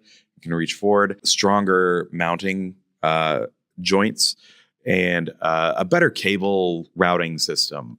We also, on the DS3, the desktop stand, have all of the threaded inserts for various microphone attachments or even cameras. There's 2 of those that you can screw into the back, so you don't have like loose pieces everywhere. So they just mount in the back, and you can change them out whenever you're changing your mics. Well, that's awesome. The Rodecaster, though, has been a centerpiece for a lot of these setups. Who is it really built for? Beginners, professionals, or both? From the idiot mentality of me as the marketing guy and not the technical standpoint, I think it is, it's meant for creators who are ready for multiple inputs and are doing more advanced setups, but super approachable. It's meant to streamline your setups. Again, we started with the Rodecaster audio interfaces with the Rodecaster Pro, the Duo, the Pro 2, and now the Rodecaster Video is meant to streamline both your video production and audio all in a single device. So it's really meant to be approachable, but be able to build on your own knowledge base wherever you are. There's a number of feature sets, like if you don't have cameras, you can connect iPhones to it, and soon Androids, using our NDI connection, so over Wi-Fi. I could broadcast the front camera and back camera simultaneously as separate video inputs. So for the cost of less than an iPhone, I can buy our Rodecaster Video and broadcast to iPhones wirelessly and have a 4-camera podcast. You don't need cameras, but if you do, then you can open it up to a full advanced range of video production. Are you thinking of more of an all-in-one solution moving forward? Certainly, yeah. I think we're looking for ways to maximize people's desk space and also not force them into buying a ton of new products all the time. We're looking to iterate this with new firmware updates, and bring in those maybe more advanced features like 4K, HTML graphics, the ability to talk to other devices you might already own. So yeah, we're looking for this to be an all-in-one device, but we're looking also at how can we bring in the things you might already own and make better use of them at the same time. That's awesome. Well, and that also kind of leads into, as you know, I actually own a Rode USB pod mic, one of my favorite things I've ever bought. But can you talk a little bit about the thinking behind that mic? What makes it a good option for someone like me? The pod mic and the pod mic USB are essentially the same microphone. The pod mic is an XLR mic with, you'd use an audio interface to connect it, and it's $100. The pod mic USB is the same microphone capsule, but it has the additive feature of having USB-C and a preamp built into it. So, the Shure SM7B requires a cloud lift to bring the gain up to a usable amount. The pod mic stands alone. You don't need all this other stuff to make it function in your podcast environment. It's super low noise. It's a dynamic mic, so it really only picks up the small cone in front of it as opposed to the wider room noise that you might pick up your air conditioner, your dog's tags as they walk by. So yeah, we want it to be affordable and a really powerful mic for people that are in a true podcast setting. So yeah, we're really excited about that and the future that they'll have in the podcasting space. So essentially decluttering the workspace, right? Yeah. Exactly. And my first introduction to the USB pod mic was here at NAB a couple years ago, and I was just floored with how it canceled so much noise around it, and you could hear crisp what I was talking into the mic, and that was already a big seller for me. We're here at NAB at the B&H booth here. Pretty awesome stuff. Doing a test on the Rode mic. Before we wrap up, anything you wanted to share with the people here, whether it was is what you're excited about or what creators should be paying attention to right now? I mean, we had a whole slew of announcements coming out of NAB. We launched our first UHF microphone technology. So this is, high-end filmmaker type stuff in partnership with our sister brand, Electrosonics. So they gave us their UHF technology. We gave them some of our microphone technology. We just launched a new microphone capsule called the Sonora technology, basically using silicon microchip fabrication, but that is the microphone capsule. So where a studio mic might have been 1 or 2 inch diameter capsule that vibrates, this is half a grain of rice. And it's waterproof, ultra low noise floor of 11 decibels. And so Electrosonics was the first to bring it to market with their new lav mic, the L1. And so they're at their booth, they've been dipping it in water every 10 seconds for 5 days. And you can listen to it as it goes underwater. So we're really excited about the potential for that new technology. Again, we have the new mic arms and a lot of new products coming down the line in the next few months. So yeah, keep an eye on what we're doing at Rode and largely to the creator economy. I think, there's a lot of opportunity now to have access to this great to cameras and mics, and I bring a new voice to your storytelling. Awesome. Well, Alex, I really appreciate you taking the time to talk to me about this and to share everything with what we're just going to bring out here. Alex Page from Road, everyone. I'm CS Chandler here at NAB, and thanks for watching. Make sure to like and subscribe and share this video out so it can get more views. Appreciate everything, and we'll catch you later.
How's it going, everyone? We are back off of halftime, heading into the third quarter. How did anyone get something to eat during halftime?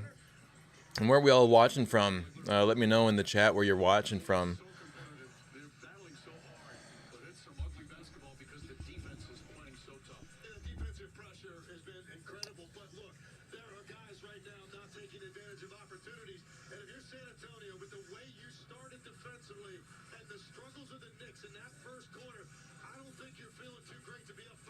I would love to go to the Nuggets game with you, Snow Wolf. Would absolutely love that. I'm hoping to try to come back to Colorado for one.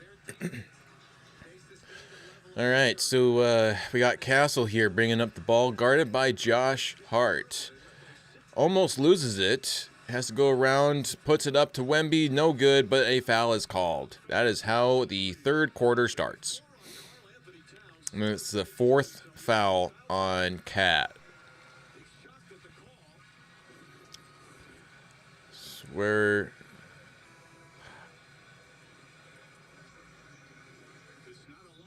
Yeah, it's not a lot.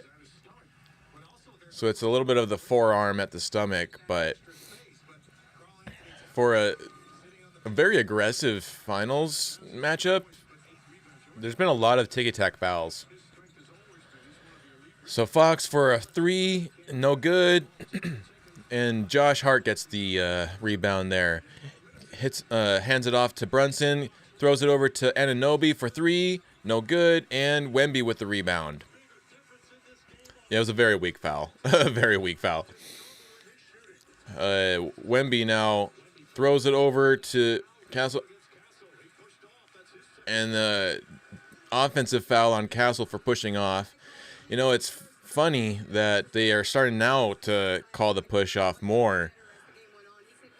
When it would kill the refs to call a single push off when SGA does it. Now Brunson guarded by Castle, bringing up the ball. Throws it over to Robinson. Back to Bridges, who almost loses it, guarded by Fox. He's double teamed by Wemby. Throws it up and in. First bucket there.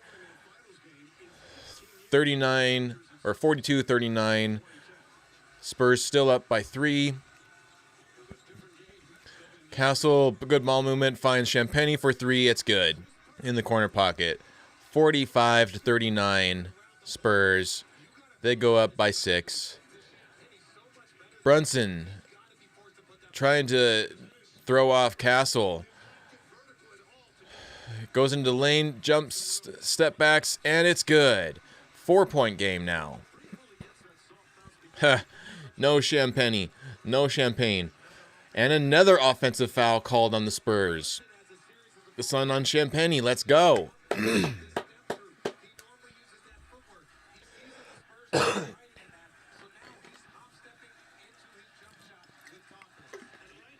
The Brunson burner is lit. He inbounds it to Bridges, guarded by Fox. You gotta go. You can't just stay in the back court there. Come on now. Finally gets it past Brunson, guarded heavily again by Castle. Throws up a 3, no good, but Robinson keeps it alive, gets the rebound, throws it back out to Brunson. Guarded by Castle still. Gets it over to Anunoby, goes into the paint. And it's deflected. Wemby gets it. And we get a dunk from Wemby plus the foul.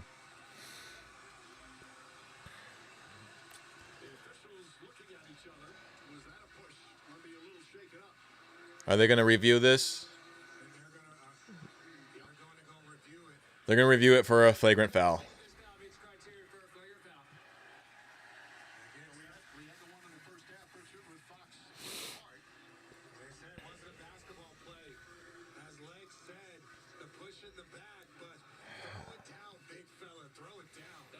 So if they called it on flagrant foul for the push on Hart, they're probably going to call this one for Wemby.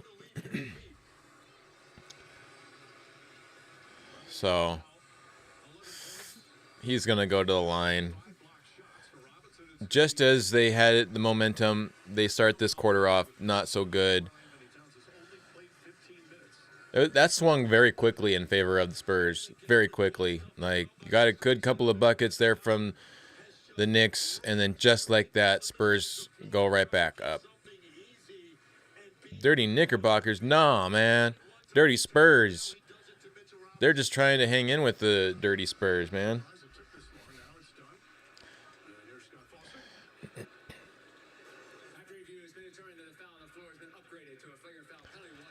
So a flagrant foul on Robinson.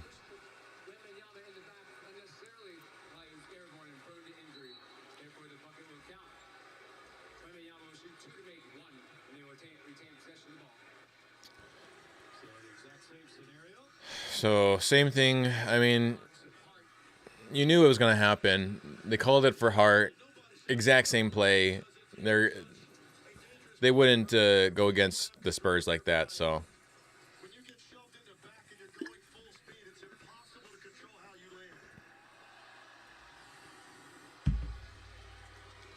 So Wemby going to the line.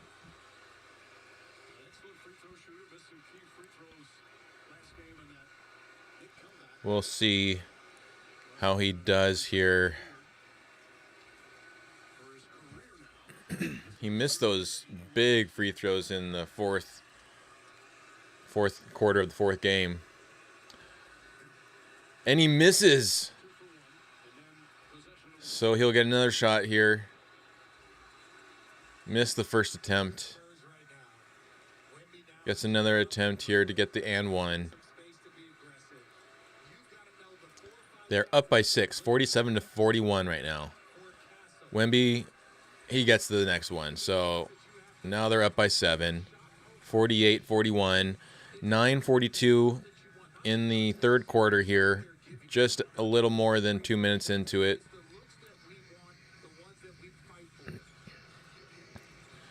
And then a brand new shot clock for them as Vassell inbounds the ball to Wemby.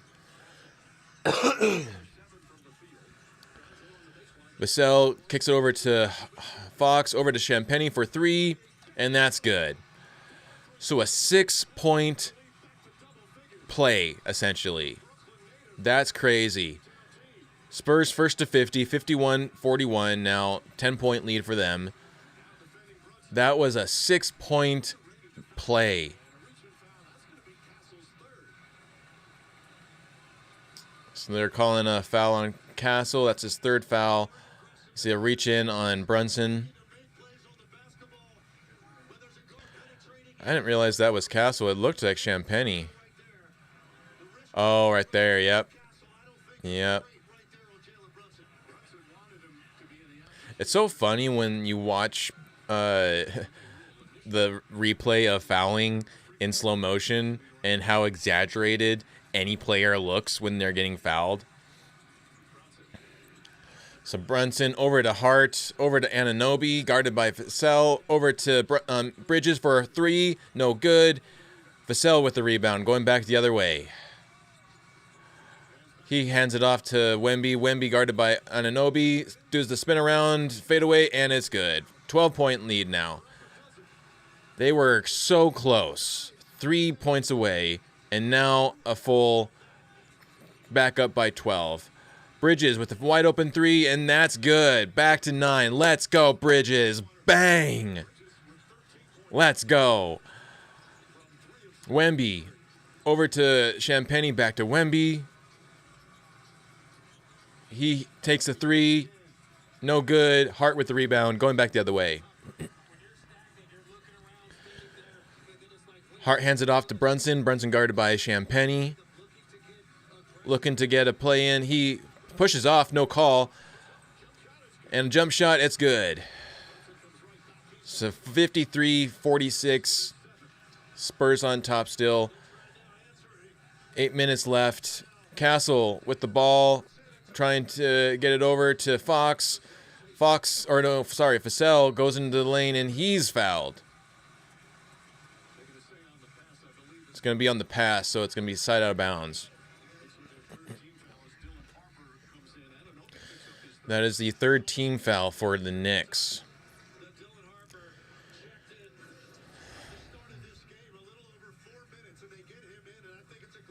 You know, for most of these games, the Knicks' play style has been to wear out Wemby, wear out Vassell, wear out like all of these guys. It doesn't really seem like they're doing that much in this game. Spurs don't look as worn out.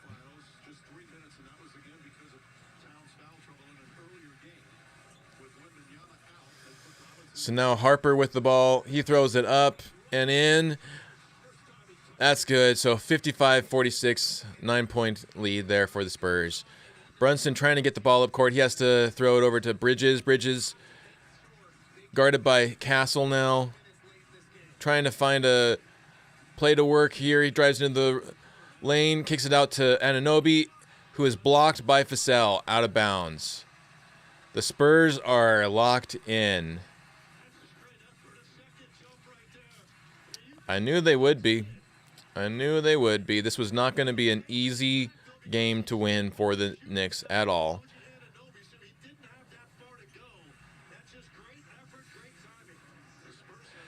Dude, Fox is the Murray in the Spurs Nation world. They all hate him now. It's crazy. And so, there's a lot of Nuggets fans that want us to trade Murray for Fox. No. I'm good. So Bridges inbounds the ball to Shamet, guarded by Champagny.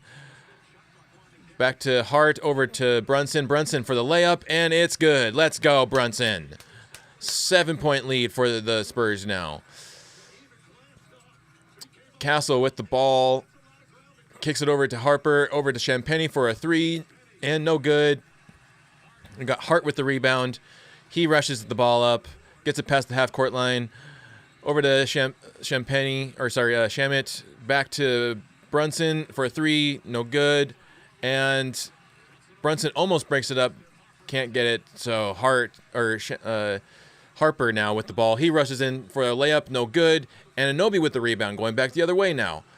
Anunoby goes at Castle, throws it up, and it's good. Let's go, Anunoby. OG, the OG, man. Let's go. And the Spurs are going to take a timeout. OG, man. I'm telling you. OG, the AG OG, man. So much like AG. He got that dog in him. OG's not a dog. He's a wolf, man. Look at that. Gotta love that hustle.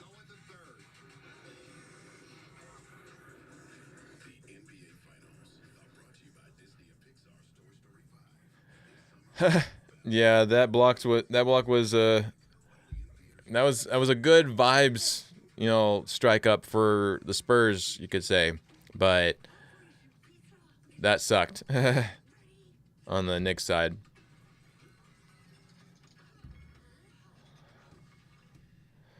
So where are we all watching from?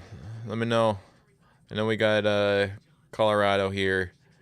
Anyone outside of Colorado? CKY, are you still with us?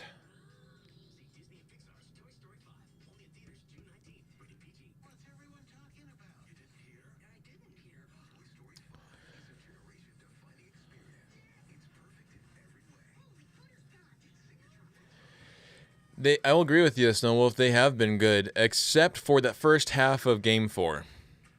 That was terrible. And I know I'm not the only one. A lot of people agree that was a terrible first half to a game. It wasn't until the second half happened that it really got to be an amazing game. So it's like almost like if you rewatch that game, don't bother watching the first half. Just start from the third quarter. And you'll have a great time. Like, what? How did they get up by 29? Don't care. Just keep on watching.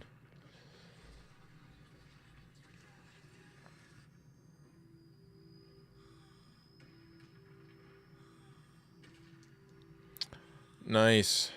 What dog do you have? What kind of dog?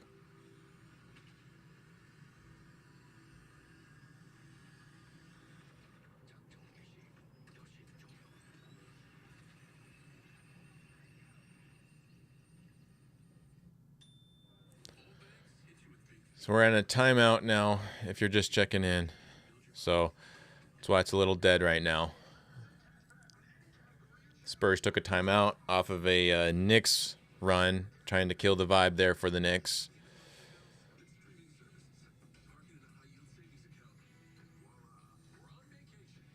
No, I know. Only because I've seen the Knicks battle back from these deficits before. I knew that it wasn't done. They could easily come back. And just like now, I think a lot of people now are more careful in choosing their words of, this is done. Knicks can come back whenever they want. It's just a matter of staying locked in, putting forth the effort, and they can get it done. I mean, we saw it several times with the Nuggets during their chip run too. Like, it's just kind of what makes a champion,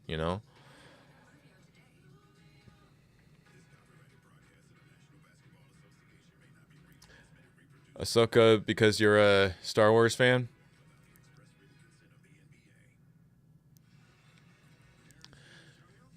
Oh, Prince Harry is at this game.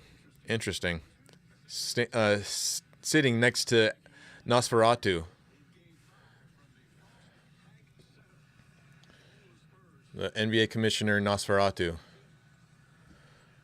So now Harper with the ball, guarded by McBride, and he puts it up. It's good. Mid-range there. 57-50. Spurs on top. 6 minutes left in the third quarter here.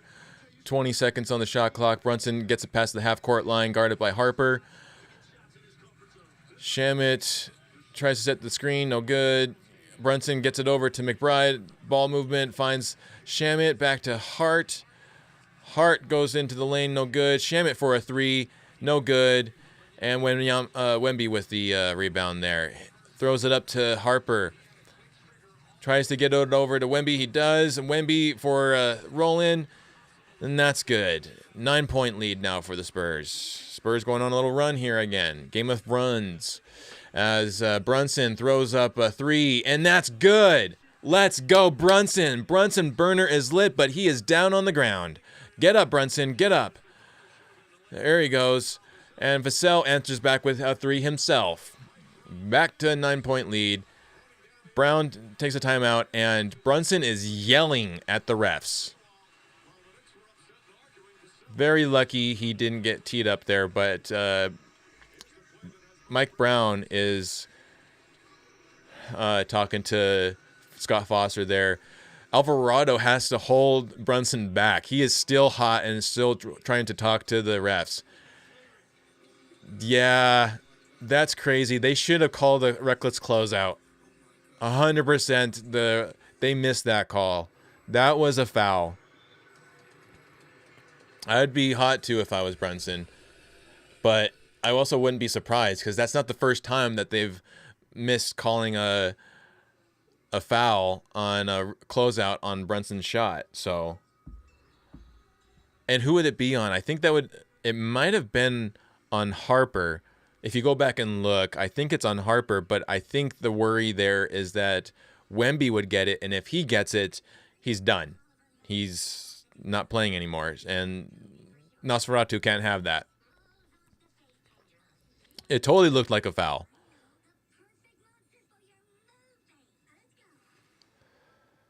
So we're now in a timeout once again.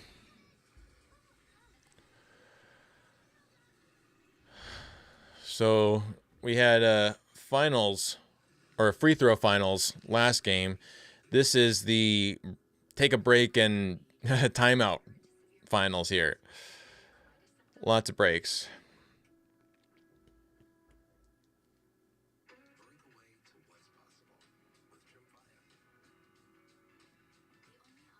Oh, okay. Wow. Season 2 was 6 years ago for Mandalorian. Man, time does fly.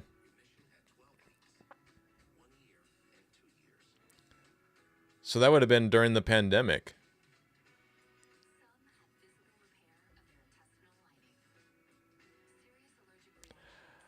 I used to do both when I was younger. Now I don't really do anything because I focus too much on my body and working out and exercising. But I will have a beer now and then when the event calls for it, which is a good reminder, especially if CKY is on here. I will be going to Europe for my birthday. I turned 40. It's crazy. I turned 40 in September.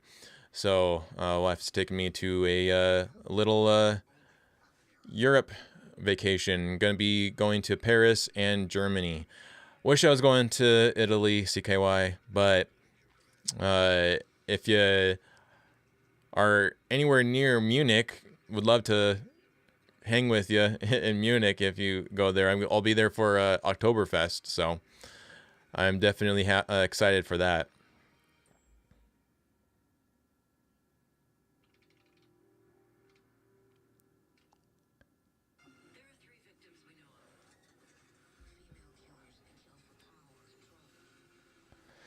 $48. Okay, cool. So you're right around D-Line's age. Isn't D-Line like a year younger than you? All right. Come back. That is totally on Wemby. He should be gone. That's a flagrant on Wemby. They're not going to call that. Damn. That was totally a missed flagrant on Wemby. Once again, the golden child is protected. So, whatever. Play on. Brunson tries to dime it to Anunoby, but Wemby kicks it out. That was crazy. There you are, CKY. Awesome. Am I in for a good time then in Munich? Where did you go for Oktoberfest? Was it in Munich?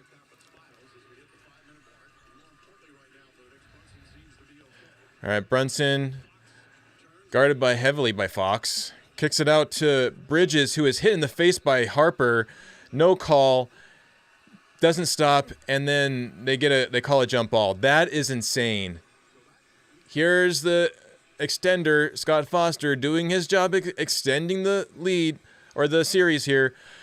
That was 100% a swipe in the eyes by Harper. Zero call. Scott Foster strikes again, man. That is so stupid. Like, I don't care if you want to extend the series. Call the freaking fouls when they freaking happen. And luckily the Knicks get the tip, but Shaman has to put up a quick shot. Doesn't work. Going back the other way. Harper with the ball now. Harper guarded by Bridges. Hits it, kicks it over to Wemby. Gets it over to Fox. Fox looking for a lob. No good.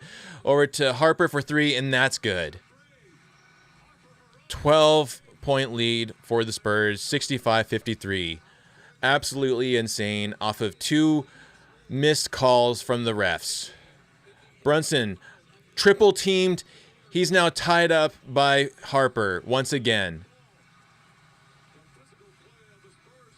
The absolute physical swarming play by the Spurs is now dictating where this game is going, and it is throwing the Knicks off.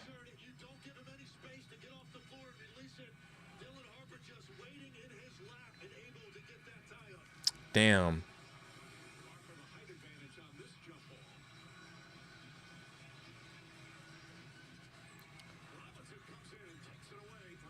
So the Knicks win the jump ball. Brunson with the ball. Guarded heavily again by Harper. Does a fadeaway and no good. Robinson almost gets it, and he's pushed. He was totally pushed. That is 100% a foul on Johnson. Get him out of here, man. 4 minutes remaining in the third quarter. Johnson is upset, but you totally fouled him, Johnson. Get out of here. Wemby on the ground. Dirty Spurs strike again. They're getting Castle back in. Man.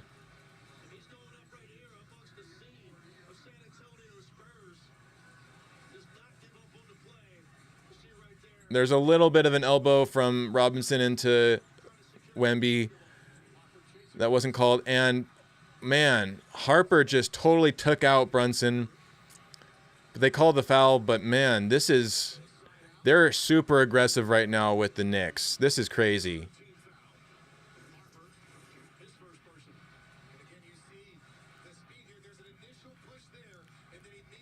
Yeah, that was a total body check from Harper to Brunson.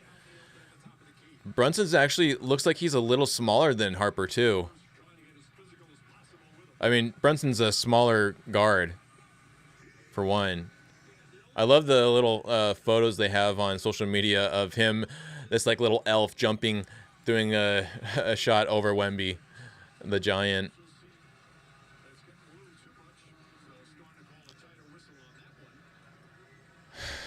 Oh, so you flipped off the refs in double overtime. That's crazy, and they took your driver's license just for flipping off the refs? Man, the refs are a mafia in themselves. It's crazy how much protection the refs have.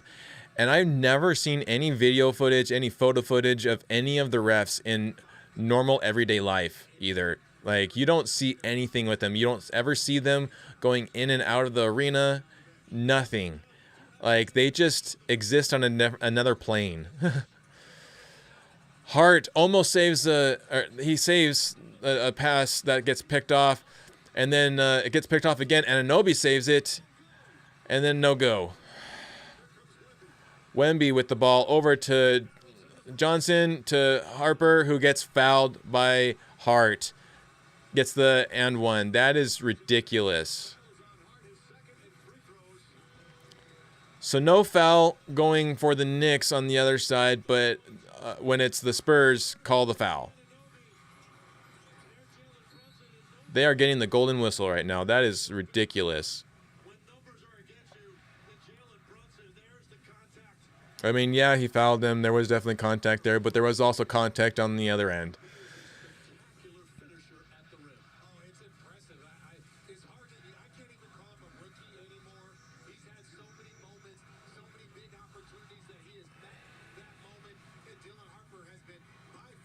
Which double overtime game was that, Snowwolf? Harper misses the free throw, the first attempt.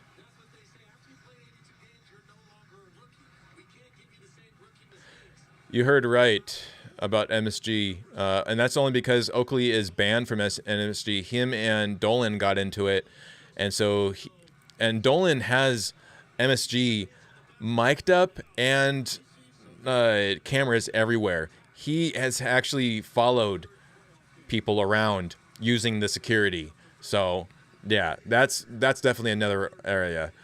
So Harper hits the second bucket here. It's now a 13-point lead for them.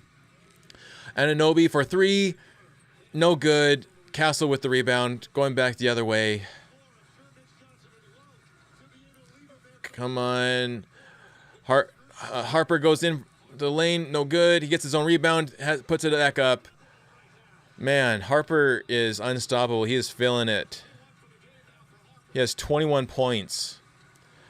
Brunson, once again, fouled continuously by Harper. And they finally called the last one. He got fouled like 3 times before they finally called the foul. Yeah.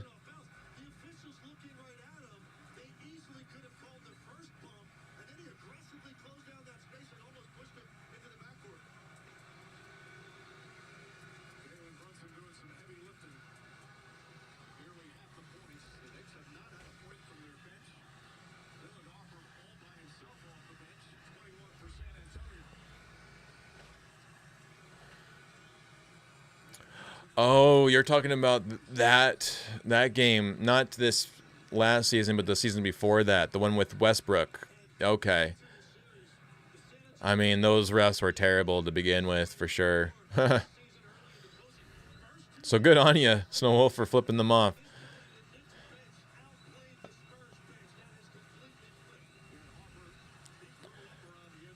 So Brunson gets the first and second free throw to drop.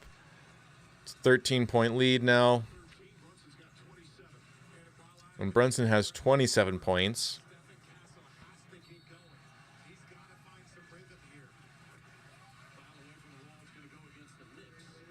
And the Knicks just fouled, so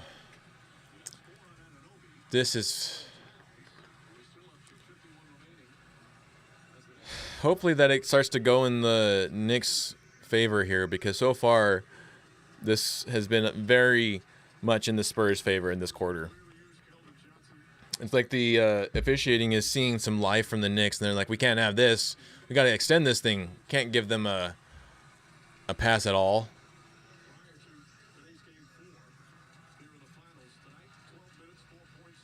They fired Malone after the Pacers loss. But it was very soon after that, yeah. I remember it because I was at the NAB convention that year, and I was taking a ride share to the convention when the news broke out, and I was shocked. I couldn't really focus on the convention because of that. So they just Knicks blocks the shot, going back the other way. Clarkson for 3, no good. Cornette gets the rebound over to Castle, going back the Spurs way. And then Castle gets fouled trying to draw the contact, going up for a layup himself.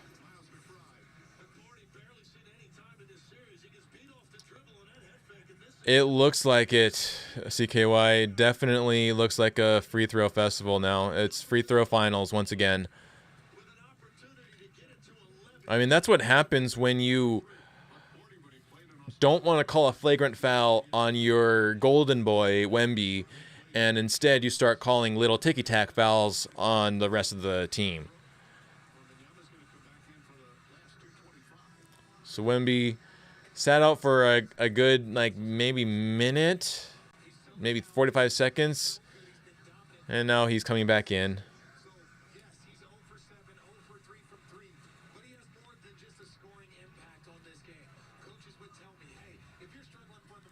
I mean, it's still within distance here. They were down by this much going into the fourth last game, so Knicks could still change something, but Castle gets the other one to go, so it's a 15-point lead for the Spurs, 70-55, 2:20 left in the third quarter here. Brunson, guarded by Castle, throws it over to Hart, who almost misses it. Grabs it, though. Brunson back with the ball. Throws it back to Hart. Hands it off. Back to Hart. Hart for three. Yes, it's good. Let's go, Hart. 12-point game now. Last 2 minutes of the quarter. Let's go. Come on. Shut these Spurs up. We got Castle over to Champagny for three. No good. Wemby interrupts the rebound. He gets it. He saves it. But Brunson intercepts. Brunson gets the ball. Now rushing into the paint. Throws it up. No good. And rebound. Knicks. They kick it out to Clarkson for three. Drives into the lane, but is blocked by Wemby. He gets it out of bounds. It's going to stay on the Knicks side.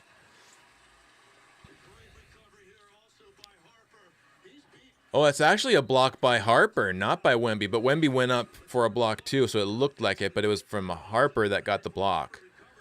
Harper, man, if by some, grace of God or whatever that the Spurs actually win this, Harper should get the MVP for the Spurs. Like, he's been more of an impact than Wemby has. Brunson throws up a three, no go, but he does get fouled, so we are going to get 3 free throws from Brunson. That was a bit of a grift, not going to lie. That was a bit of a grift, but that's what happens in free throw finals now. Harpoon. He definitely harpooned that one. Man, Harper's face pretty much met Brunson's ass there. It looked like Harper kissed Brunson's ass.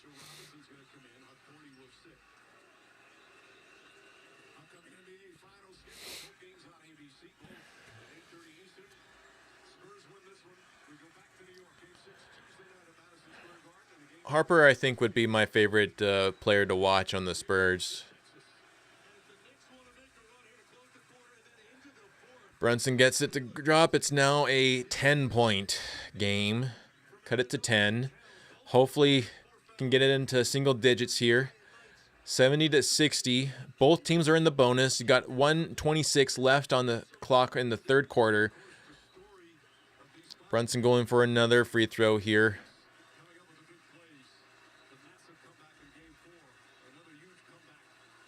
Brunson, and it's good. 9-point game now. Here come the Knicks. Come on, Knicks. Let's go. Fox goes right into the lane, throws it up, and it's good. Back to 11. Just like that. You got to play a little defense, Knicks, if you want to get this thing going. Come on, Knicks. Brunson, guarded by Harper. Drives it, gets cut off, gets it over to McBride for three, no good. And Harper once again with the rebound. Harper guarded by Clarkson. Gets it out to Fox, back to Harper for three, no good. And Robinson gets the rebound. Man. It was almost a little bit of Filipino on Filipino there with Clarkson and Harper. And Clarkson gets the floater in. So back to a 9-point game. Let's go Knicks. Harper bringing up the ball. I'm very curious if Harper's going to play the final minutes of this game based on how good he is. Fox for an open three, no good. And Robinson with the rebound. Over to Hart, back to Brunson. Guarded by Vassell. There is 20 seconds left in this quarter. You got to get something going here, Knicks. Come on. Get this lead down. 11, 10 seconds left. 9, 8. Brunson stops on a dime, throws back, no good. And a tip in by Robinson. Let's go. 7-point game now. Wemby for 3, no good. That was, man, the Knicks are starting to have like their main move, and it's Brunson missing a bucket and some Knick coming in to tip it in. Let's go. That was a great way to end that quarter there. A little bit of a run.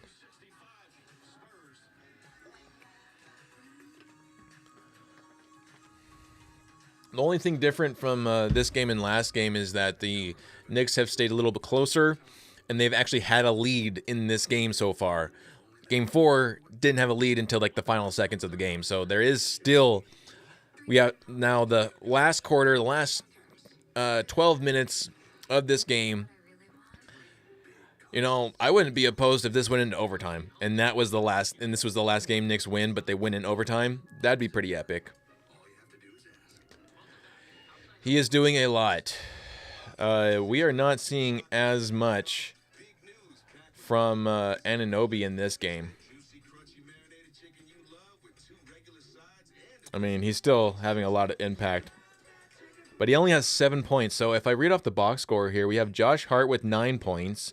Anunoby with 7 points. Towns with 2 points. Towns has been really a no-show, but that's also because he is sitting out with 4 personal fouls. Anunoby has 4 personal fouls as well. That's why they're relying on some of their bench guys right now. I suppose those two will play a lot of more minutes in the last quarter here. Bridges has 13 points, but Brunson has 30. Brunson is carrying the team. He is a -4, though. The highest plus-minus of the Knicks is Josh Hart at +4. The Knicks bench only has 4 points. 4 points for the Knicks bench. In their 65 points total, 4 of those are only from the bench. Spurs-wise, we have Vassell, 7 points. Champagny, 14. Wemby, 16. Castle, 3. Fox, 7. Harper with 21 points. Harper is the leading scorer for the Spurs. And Johnson has 4. So total, they have 25 points off the bench, mainly from Harper. Harper's having the game of his life right now. It's insane.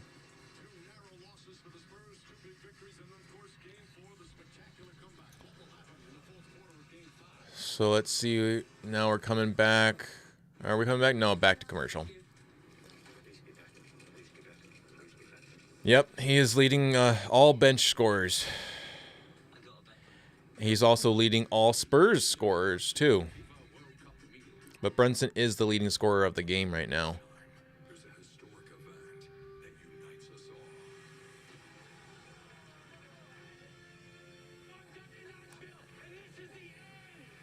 I mean, I think the Knicks plan so much for defending against Wemby that they forget the other guys on that team. And Harper, you cannot forget about, especially in this series. He has just been incredible in this series alone. Every single game, he has had some impact. And it was definitely bad coaching on Johnson to take him out and not leave him in the fourth quarters. So I think we'll get a different. Although he was playing in the last game in the last few minutes of the quarter, so we'll see here. So Knicks obviously start off the ball. Alvarado going around, doing a little do-si-do with Fox there, kicks the ball around to Josh Hart, back to Alvarado, back to Clarkson for an open 3, and no good. And Hart with the rebound over to Bridges. He saves it, nearly goes out of bounds. Back to Cat, who throws it out of bounds. So, need to get Hart or Cat going here. And what did they just call? They just get the. Did they commit a turnover, or is it off of the Knicks? And it's gonna stay with the Spurs. So Johnson inbounds it to Castle. Got Wembanyama, Vassell also on the floor there with Fox. Johnson with a wide open three, and that's good for the first bucket of the fourth quarter. Goes to the Spurs. 10-point lead once again, 75-65. First minute of play here. Hart takes a three, and that's good. Let's go, Hart. Bang! 68 now for the Knicks. Back to a 7-point game. Let's go. Cat is very bad tonight, I agree. But it's also because he put himself in foul trouble. Vassell misses a three. Johnson gets the rebound. Over to Castle. Back to Vassell. Gives up the three. Kicks it out to Wembanyama for the dunk. 9-point game. 77-68. Spurs with 10:30 left in the game here. Alvarado bringing up the ball. Nearly turns it over on a violation. Gets it over to Bridges. Back to Hart. Hart at the top of the key. Guarded by Vassell. Trying to get something going. Nearly gets the ball turned over. He saves it. And it's a backcourt violation. Are you kidding me? The Spurs had it.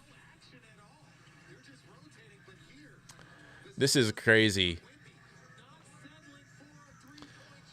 Knicks, though, every time that this has happened to them and they have won, it's because they didn't let the officiating affect them. They're starting to let it affect them in this game. They need to lock in and ignore the whistle. Keep on playing. So now Castle over to Vassell.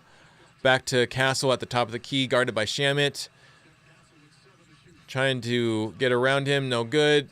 And almost a lob to Wemby, couldn't get it. Cat gets the rebound, up to Hart. Hart gets turned off by Vassell. Kicks it back to Cat, guarded by Wemby. Drives into lane, over to Alvarado, back to Hart. 10 seconds left on the shot clock. Shamet takes a three, and it's good. Let's go. Let's go. 6-point game now. 77-71. Knicks down by 6. 9 minutes left in the fourth quarter here as Castle, guarded by Shamet, throws it over to Castle for a three, and that's good. Dang it. Back to a 9-point game. Just like that. You make a three, you give up a three. Not going anywhere. That's been the story of the game so far for the Knicks, but I'm not giving up on them. They can still get it going. Alvarado blows a tire going up to the layup there. Going back the other way, Champagny gets fouled. Or no, that's Castle. Castle gets fouled going up for the bunny hop at the baseline there.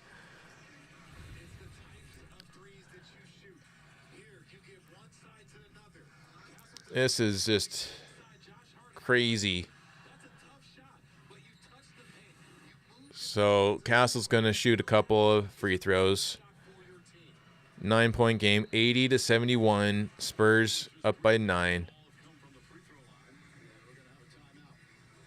And the Knicks are going to take a timeout. How many timeouts do they have? Man, it feels like they've had way more timeouts than they actually do have.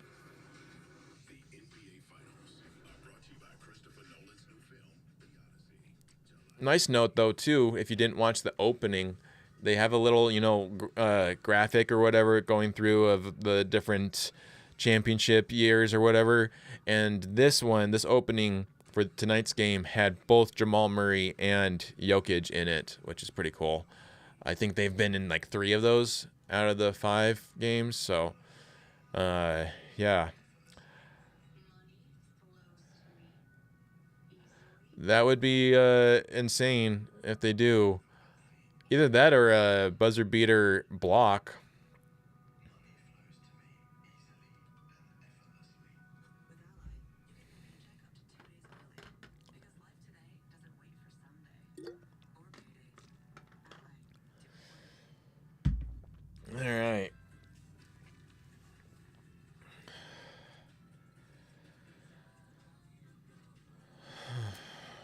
What do we think of this game so far?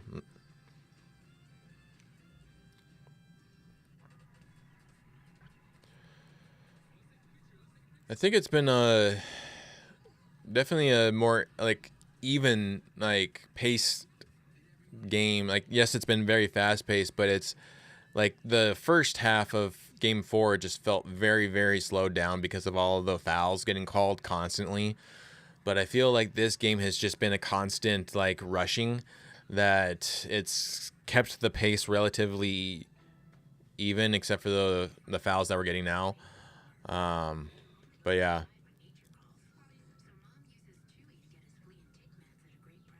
Nice. I mean, anything great with Jokic is really fun. I went to game 2 of the finals 3 years ago with the Nuggets, losing to Miami, the only game that they lost. And I also went to Wemby's first game in Ball Arena. It was in November of 2023. I saw that game.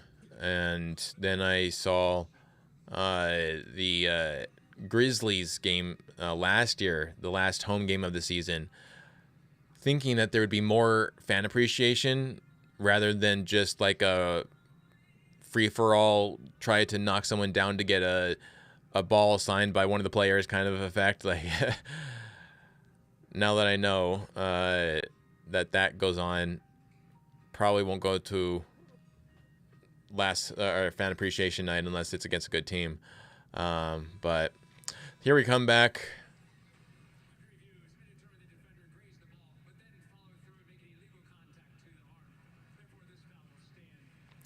Are you kidding me? So Scott Foster says that the defender actually hit the ball and then followed through to make contact. So normally, in any other circumstance, you hit ball first and you're allowed to make contact. Apparently in this game against the Spurs, Scott Foster doesn't want that rule to stand. He wants to keep it a foul. So that's crazy. That is so stupid. I cannot stand Scott Foster. So stupid that he's officiating this game right now.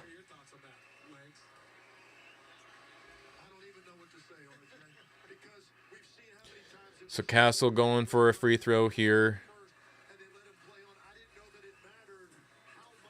Misses it. Luckily, ball don't lie. Ball don't lie. The refs can lie, but the ball doesn't. The ball don't lie.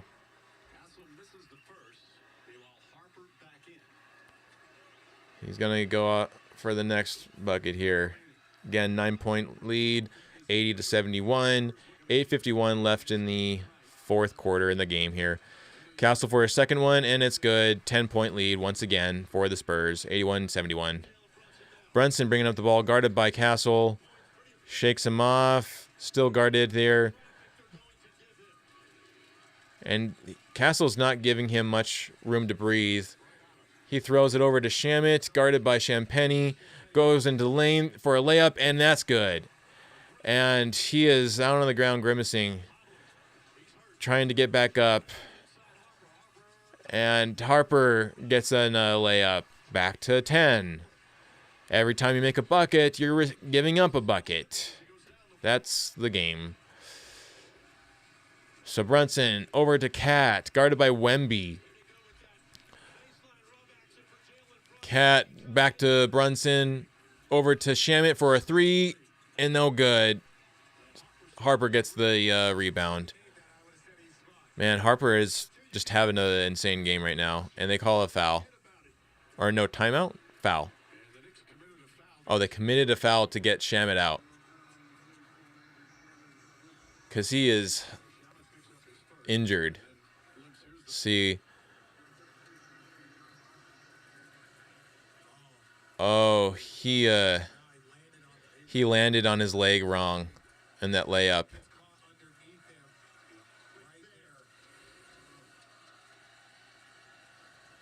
Dang, that's devastating for the Knicks. They just lost Shamit. He's going back into the tunnel. Anunoby blocks over to Hart. Hart rushing up the ball over to Brunson. Brunson tries to commit contact. And 3 free throws for Brunson now. He grifted, but I don't care. You know, after the Spurs got away with so much, have at it, Knicks. Grift all you want. I don't care.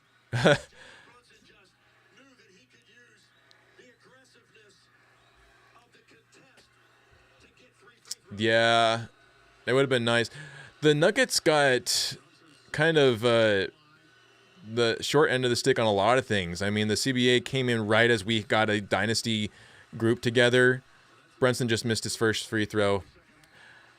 They didn't get the Lario on the ground.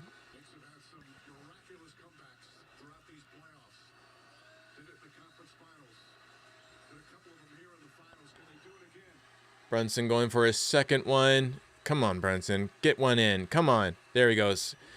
Gets the second one to drop. Hopefully he can get it down to an 8-point lead now.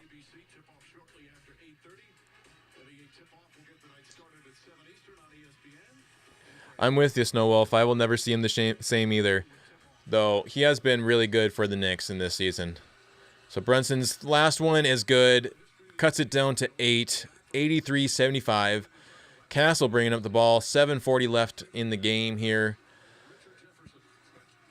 Guarded by Hart. Drives into the paint. Kicks it out to Champagny. Over to Wemby. Guarded by Cat. Wemby goes into the thumbnail. Goes up. No good. Anunoby with the rebound. Over to Brunson. Bringing up the ball. Guarded by Castle once again. Rushes in and drives in the lane. Goes up for a layup. And it's good. 6-point game. Timeout Spurs. Let's go. 34 points for Brunson. Man, if they win the game tonight, it will be because Brunson. Brunson won them this game if they win.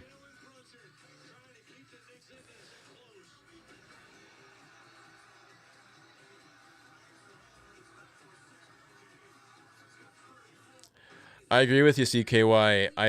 I think that his approach lately has been different than the first couple of games against Wemby. I think Cat was less fearful, and for some reason now it's because they've been allowing Wemby so much contact without any calls being made that they're starting to kind of back away because he's just allowed to make aggressive contact with you with no calls being made. So that would be my guess. You're not wrong, Snow Wolf. He might. 34. Still a lot of time left. I don't even know if Brunson's going to sit. They might play the entire thing. Yeah, I mean, Wemby has not been good. Like, he's been there for defense, which is kind of what you need him for. If you get the great defensive game from Wemby and your rest of the team is efficient from shooting, that's really how they play best. And they don't, like, kind of similar to the Nuggets in that way, you know, like when Jokic is the one mainly making buckets is the games that the Nuggets usually lose. It's when he gets the rest of the team involved that they actually win.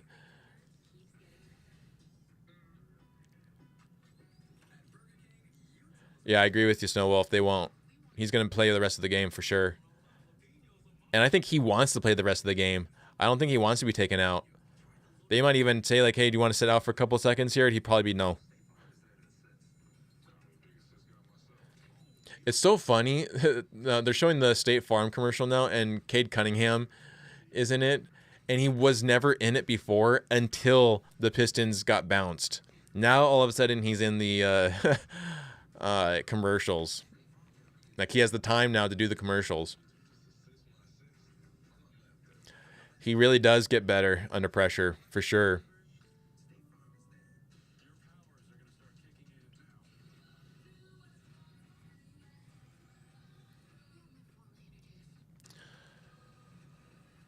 We'll see how the Knicks can respond here. They need to keep the defense going on. Normally, and I think it's because, like with Game 3, the Spurs got a lot more rest after Game 2. They didn't get a lot of rest going into Game 1. So they looked gassed because there was a lot more, there was less rest between their Game 7 and Game 1, Game 1 and Game 2. There was more rest between Game 2 and 3, so they were able to battle on Game 3, but then not so much rest for Game 4. Now there's been a little bit more rest for Game 5, so that's, I feel like, why we're seeing them look a little bit better tonight. So they shot 57% in that first quarter, Spurs did. Harper with the ball over to Castle, guarded by Alvarado. No, Hart. It's hard to see on a little screen who, because Hart and Alvarado both have like the same kind of look going on right now. Castle puts up a ball, no good, and there's a foul and an offensive foul. Let's go. Let's go. Foul on Wemby. Poor little Wemby got a foul.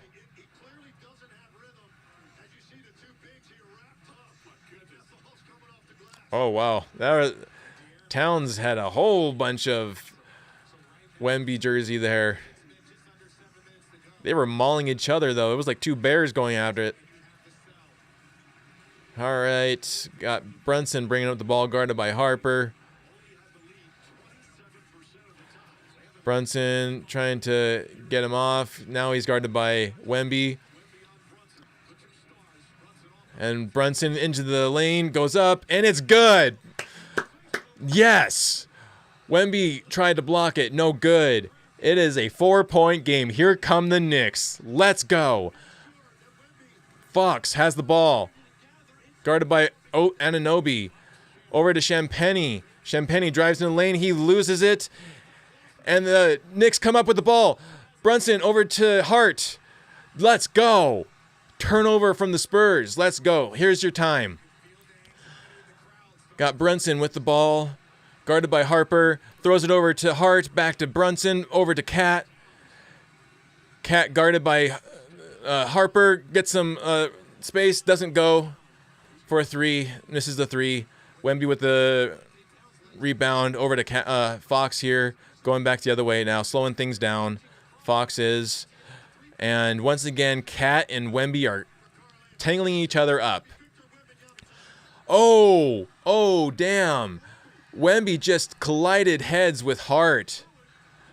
Hart went down like a bag of rocks. Oh, they're going to review it to see if Towns pushed Wemby. So Mitch Johnson is going to challenge the call. They think Towns pushed Wemby.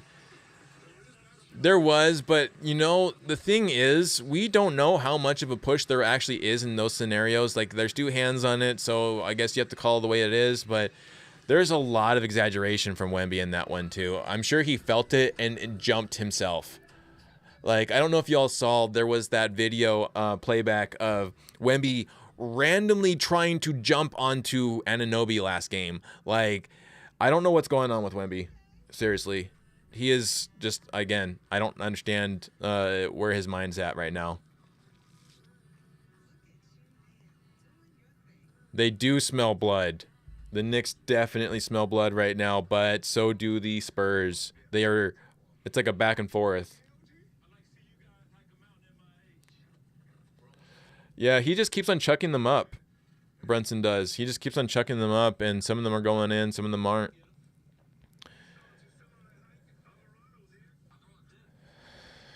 Yeah, for sure, right? Free throw finals. The reverse of Game 4. Started off really intense. Oh, here we come back. The result of the challenge. Come on. Don't turn it over. Don't turn it over. Come on now. They're going to turn it over. Damn it. They are defensive foul on Towns, his 5th foul now.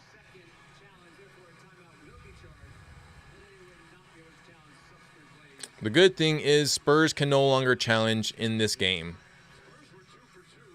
They've been successful in both of their challenges, and they can no longer challenge.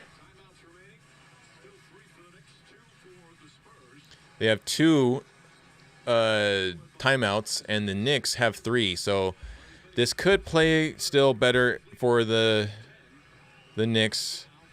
Neither team is in the bonus right now, so it's just a defensive foul. But I think they're going to sit Towns out. Yeah, and they got Robinson back in. So Harper inbounding the ball, gets it over to Wemby. Wemby guarded by Robinson. Hands it off to Fox. Fox driving into the lane, throws it up, and no good. A rebound, Brunson. Let's go. Brunson rushing up. He drives into the... Goes up, no good, but they call the foul. Chance here for the Knicks to cut it to 2.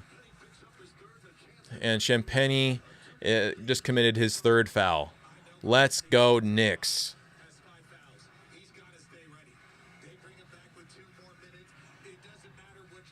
Can't miss these ones, Brunson. Got to make both of them. These are big free throws here for you.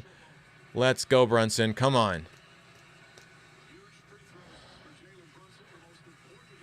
First one is good. 3-point game now. 83-80. Here come the Knicks. Oh, this is close. This is definitely going to be a close game. Brunson's second bucket here. Putting it up. And that's good. 2-point game. 83-81. We're coming up on the 5-minute mark of the fourth quarter here. Fox with the ball. And Robinson taps it out. Still Spurs ball. They're resting Wemby. Cornette's in. Cornette with his illness in the game here, getting everyone else sick. Fox bringing up the ball, guarded by Anunoby. Now switched out to Bridges. Throws it up, no good. And Robinson and Cornette battle it out, but Anunoby comes up with the rebound. Brunson now with the ball going up. He drives into the lane. He throws it up. And that's good. A tied game. We got a tied game. 83-83. Let's go. Let's go, Knicks. Let's go. Come on, Brunson. Fox, guarded by Anunoby. Kicks it over to Cornette. Over to Harper. Harper throws it up. No good. Ball batted out. And there's a foul. There's a loose ball foul. Against who? Oh, it's against Anunoby. His 5th now. Damn.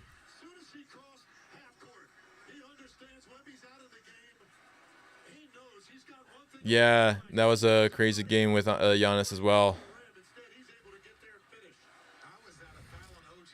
I don't know how that was a foul, though. I really don't know how that was a foul on Anunoby. That was ridiculous. But here we are. Fox with the ball, drives in, kicks it out. Vassell now with the ball, mid-range, and that's good. Spurs take the lead again by 2. 85-83. 4 minutes left in the game. Brunson with the ball, guarded by Harper. Let's go. Come on. Show me something, Brunson. Come on now. Get your bag. Come on.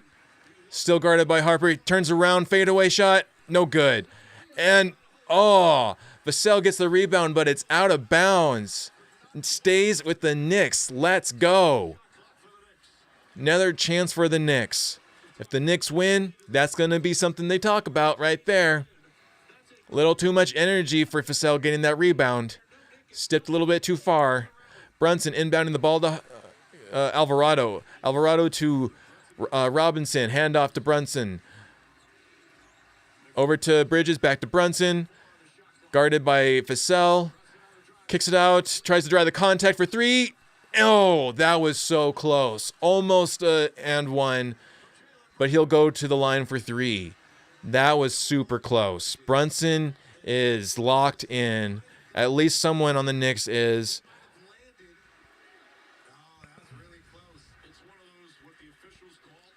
That was so close. Right? Brunson is definitely better than SGA. Like, at least right now.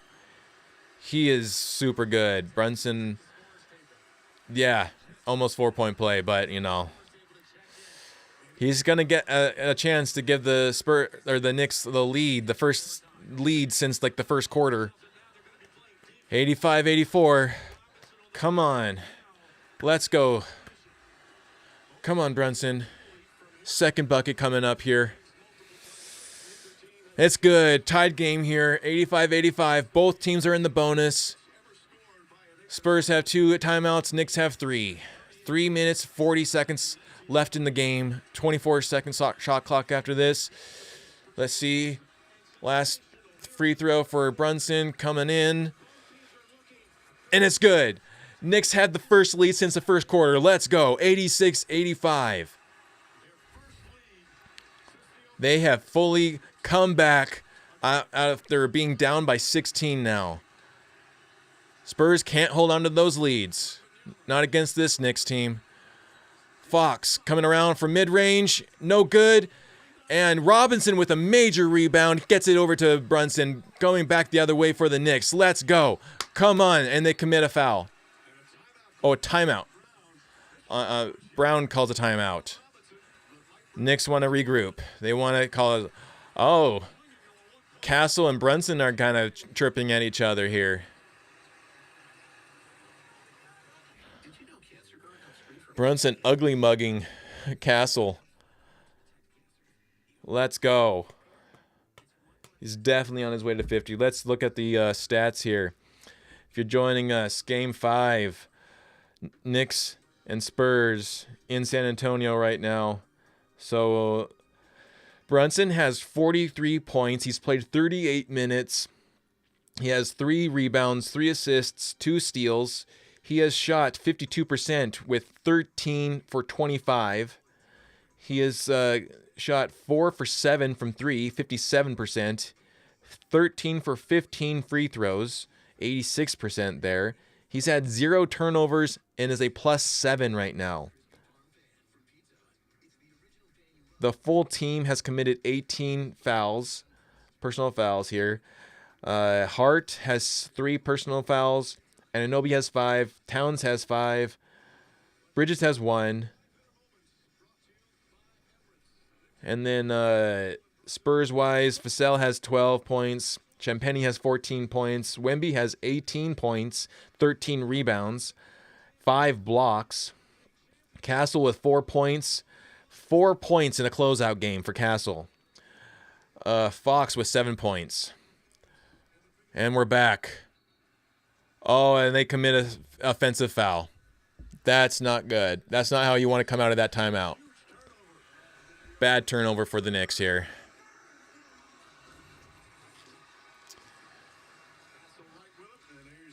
Okay, so they call the swipe from Brunson, but no swipe on Vassell when he swiped on Bridges' face. That's just messed up, man. That's not good. Oh, a save. Almost goes out of bounds on the Knicks. They save it. Brunson now with the ball, going back the other way. Kicks it over to Hart. Back to Brunson. Slows it down. Guarded by Castle. 2:45 left in the game. Now switched out to Vassell. Kicks it over to Cat, guarded by Harper. He drives in the lane. Puts it up. No good, but Hart gets the rebound. No good. Wemby with the rebound here. Kicks it over to Harper. He's blocked. He gets it, though. Gets it out. Ball finds Wemby. Wemby drives in the lane. Kicks it out to Harper. Harper drives in the lane. Goes up for a layup. No good. Cat with the rebound. Over to Brunson. Let's go. Nearing the 2-minute mark here.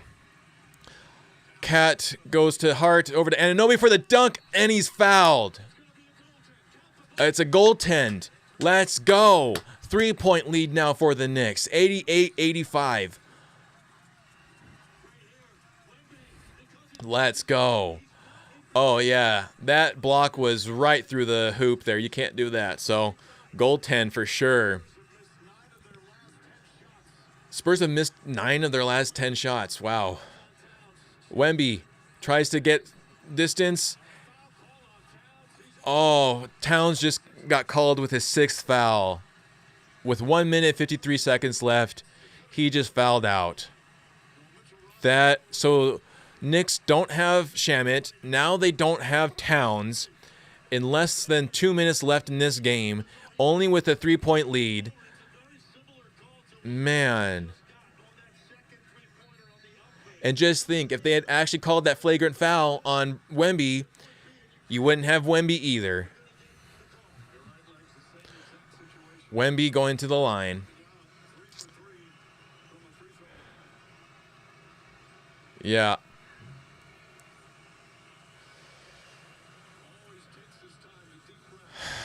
Wemby's first free throw is no good. Ball don't lie. Let's go. Definitely going to be a classic ending. I agree, Snow Wolf. I'll be very surprised if Brunson doesn't get 50, to be honest. All right. Pressure cooker here. Wemby for his second bucket. And it's good. So, it's 2-point game, 88-86. Knicks on top. 2 timeouts for each team, both in a bonus. Minute 45 left in the game. Brunson has the ball, guarded by Castle. They do the switch, now guarded by Vassell. Brunson still trying to find something. Trying to do a little shimmy. Fall away, and no good. At the side of the backboard, shot clock violation. That is not what you want. Too much sauce from Brunson. They turned the ball over. Spurs ball. They had a chance to tie or take the lead now with a minute and a half left on the clock. Oh. And Anunoby has to be quiet because he has 5 fouls now too. Harper drives in the lane. Defended by Bridges. Puts it up, and it's good. Ties the game at 88. A minute, 10 seconds left in the game. Brunson bringing up the ball. He goes in the lane, throws it up, and that's good. Clutch bucket from Mr. Clutch, Brunson. The Brunson burner has still a flame going. 90-88. Fox with the ball now. He kicks it out to Wemby. Kicks it back out to to Fox for a 3. No good. Hart with the rebound. 50 seconds left in the game. Brunson bringing up the ball. Let's go. Come on.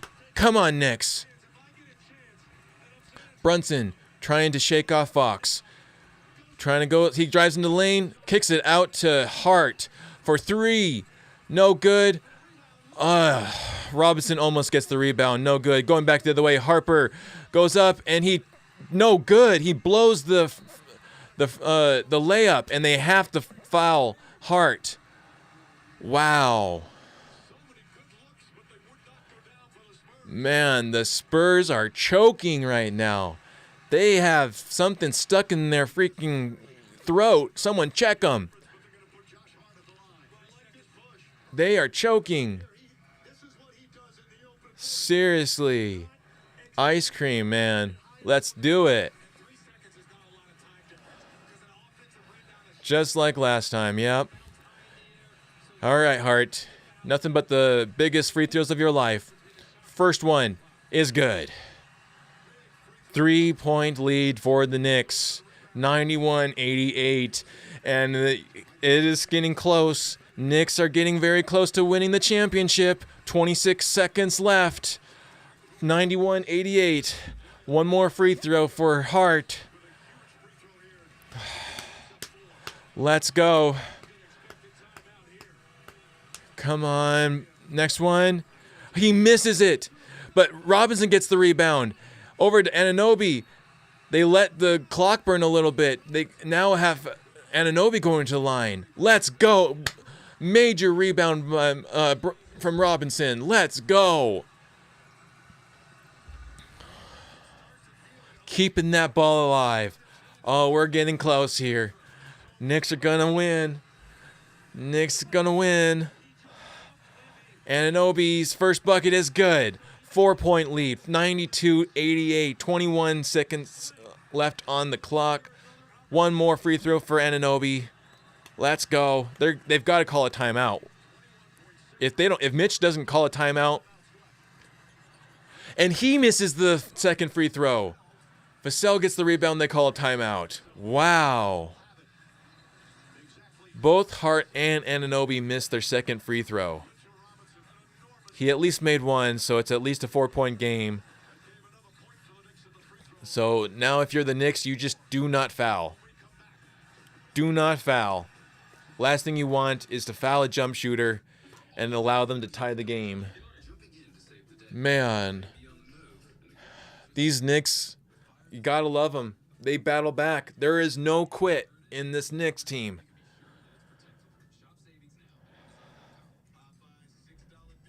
Yep. I agree, CKY. And I definitely... I feel it too, Snow Wolf. It is over. Let's go. Let's wrap this thing up. And then we got the, hopefully the last game of the Stanley Cup tomorrow. I would love, absolutely love to see the Canes win the Stanley Cup in Vegas and make all the Vegas Golden Knight fans suffer watching the other team win the Stanley Cup in their home. I would absolutely love that. I am so bitter against the Golden Knights. All right, coming back. This is going to be a major play for both teams here. How do you defensively respond if you're the Knicks? How do you respond defensively for the Spurs? They have not been very lucky lately with the buckets. The valve has been shut off. But all you need is one good look. That's all you need. So Castle's going to be inbounding the ball. Robinson on Wemby. Shamit's back in. So Shamit is back in. Interesting. Castle lobs it over to Wemby for a three. No good, but a putback by Castle. 2-point game, 16 seconds left. Spurs are not done yet. And the Knicks take a timeout.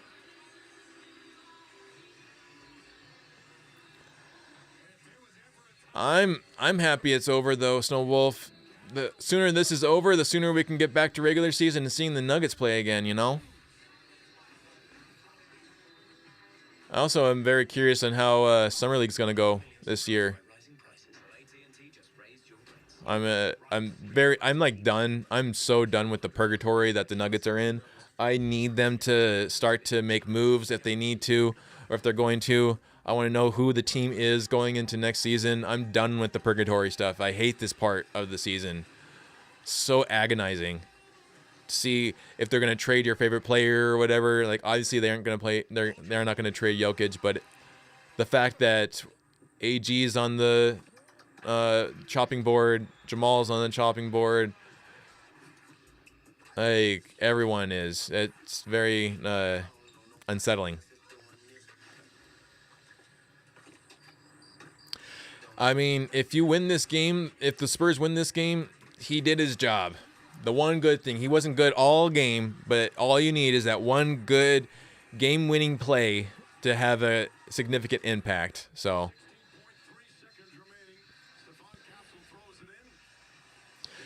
that was pretty much almost a redo of what the Knicks did game 4. Anunoby inbounded the ball and then went in for the tip-in. Castle went in for the ball for the putback. So, all right, so they advanced the ball. Hart is going to be inbounding it. They got Shamit in the backcourt. Let's go. Come on, Knicks. Got to get a bucket in. And Brunson with the ball. They get a double team. Oh, almost loses it, and they foul Bridges. They totally hacked Brunson. They didn't call the foul, but they called the foul on Bridges.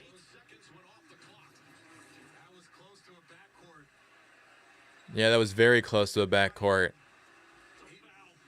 But there's a foul right there. And they didn't call the foul on Harper, but they called the foul on Harper with Bridges. But hopefully Bridges makes both of these free throws. Come on, Bridges. You got this. You got this. First one is no good. Oh, 8 seconds left on the clock. He has 1 left. Come on. Come on, Bridges. You got to do this. Get 1 to drop, man. Get this last one. Get at least 3 points. So if they get a 3, they at least tie it. Come on, Bridges. And he makes the other one. So 3-point game. Spurs call their last timeout. 93-90. 8 seconds left. Gonna draw up a play to get a 3 and tie the game to send it into overtime. I mean, you do that, you're gonna definitely. I feel like if this goes in overtime, it plays more in favor for the Knicks than it does the Spurs. The more time Wemby spends on the court, the more gassed he looks. And is Harper going to maintain his level of energy in the overtime? Like, I mean, this was exactly the kind of same situation that was going on in Game 2. And they drew up a play for Wemby to shoot the 3, and he missed it.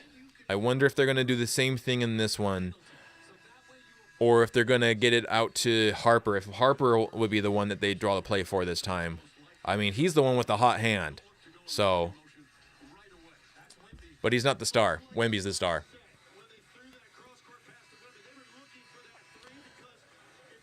Let's see what happens here.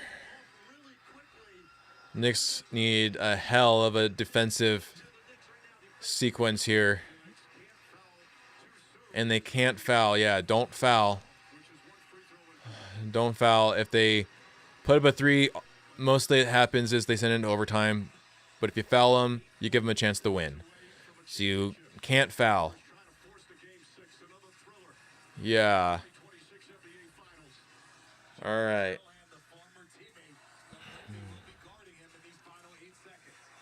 Castle's going to be inbounding the ball.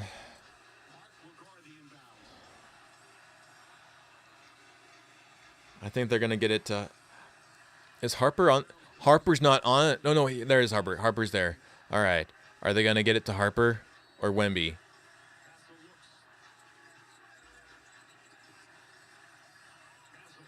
Oh, that was such a close violation. That was almost the 5-second violation inbounding that ball.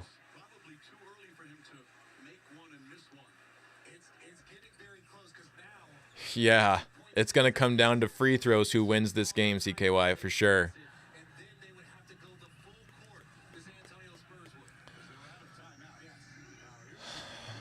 So, I think Harper is going to go to the line for 2. He's going to make both. It's going to be a 1-point game. Knicks are going... Oh, he misses the first one. Harper misses the first one. Now you have to miss the second one. You have to miss it. And hopefully you get the rebound and can put up a 3 to tie it. You got to miss this one. So they get in both the double bigs. Both their bigs are in. Cornette's back out there getting everyone sick.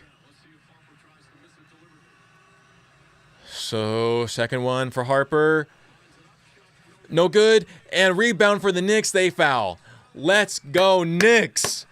Come on. Chance to get a 5-point lead now and end it. Let's go, Knicks. Let's go. Ending this one. We are so close. So close. Championship. You can smell it. You can taste it. It's because Charles Oakley is there. It's because Charles Oakley, Patrick Ewing is there. They brought the OG squad, man.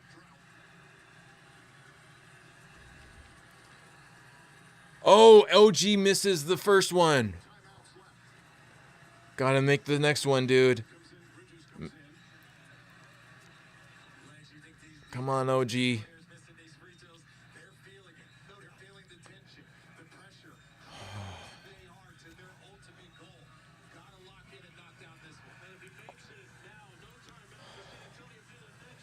All right, next one. And he makes it. 4-point lead now. And they have to rush it up. Fox, 5 seconds left for Wemby. Wemby for 3. No good. Anunoby gets it. They win. The Knicks have won. They won the championship. Yes. Yes. The wait is over. The drought is over for the Knicks. They get the sweep. The gentleman's sweep. Spurs get 1 win. Knicks win it in 5. Let's go. Oh, let's go, Knicks. Great series. Great game. The Knicks freaking did it. Not only that, but the Knicks are now the first team to win both the NBA in-season tournament cup and the championship here. That's crazy. Way to go, Knicks. Let's go. They did it.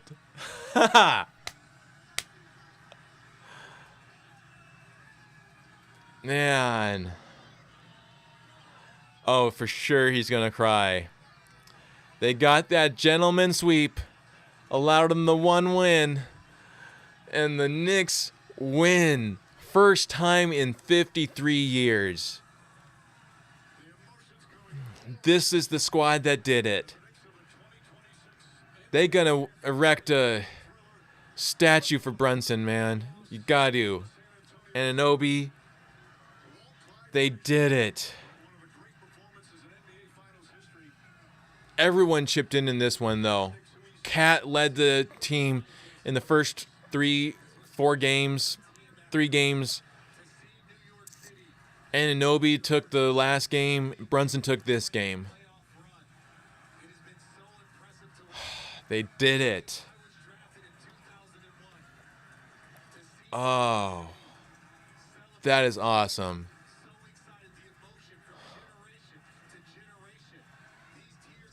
Knicks won the championship. If the Nuggets couldn't win it, it had to be the Knicks. They freaking got it.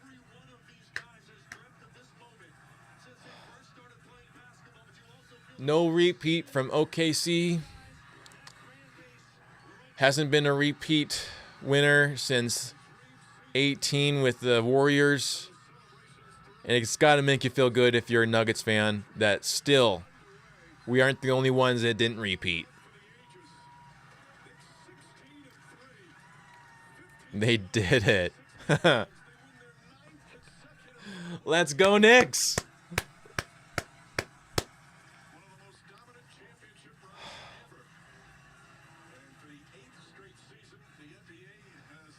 That's awesome. The season closes with the Knicks winning.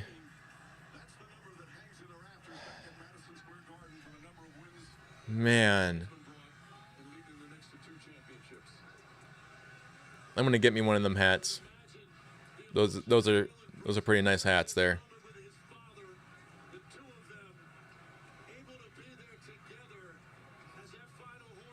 Mikal Bridges is an NBA champion. Jose Alvarado is an NBA champion. Josh Hart is an NBA champion. OG Anunoby is an NBA Finals champion. Cat is a champion. Jalen Brunson is a champion now. Man. Shamet is an NBA champion. Shamet is no longer just the posterized player from AG's Christmas dunk. He is now a champion posterized player from AG's dunk. Brunson will never have to pay for another meal as long as he lives in New York.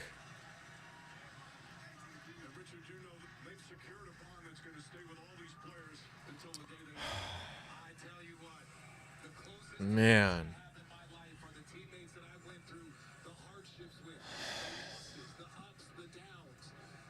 That is incredible.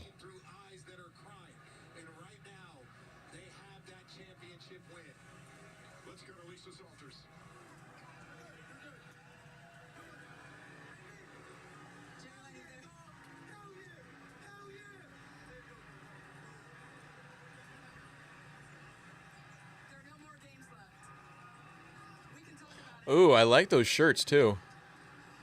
What is this moment feeling like to you?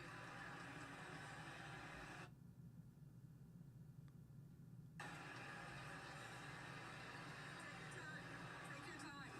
Wait a long time for this.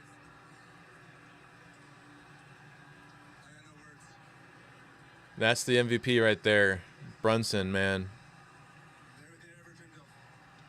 Just, you're obviously feeling a lot of emotions. Can you tell me Yeah, what right. you're feeling?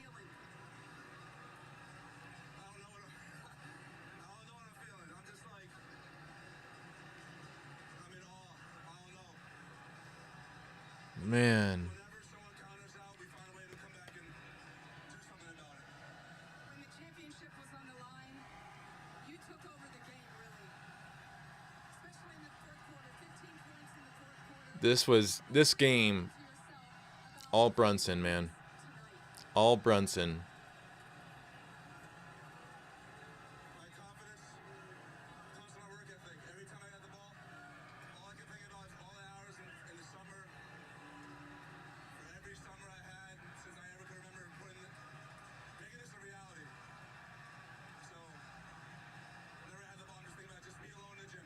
And you're getting to share this with your father. Just how special to you is that? That's awesome that he gets to win it with his dad.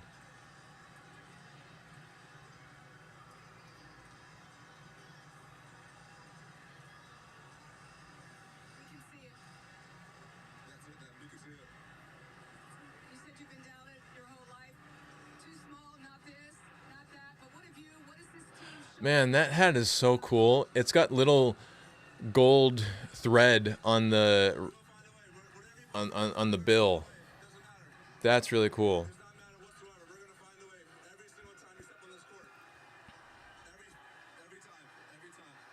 Congratulations, champ. Gotta be honest, that looks a little better than the Nuggets championship hat.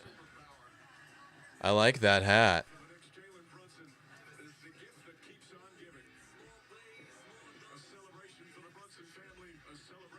Seriously, the job is done. They can go home now.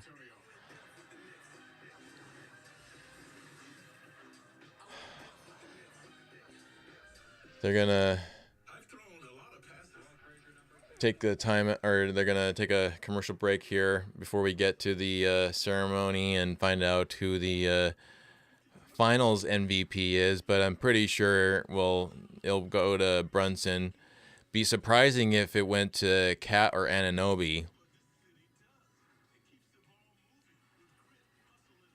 I mean, despite the fact that Cat did carry the team the first two games, Brunson wasn't a no-show. He still had significant impact in every single game. Anunoby had a great series too. So, and I feel like it has to be Brunson. Yep, even Clarkson now is a champion.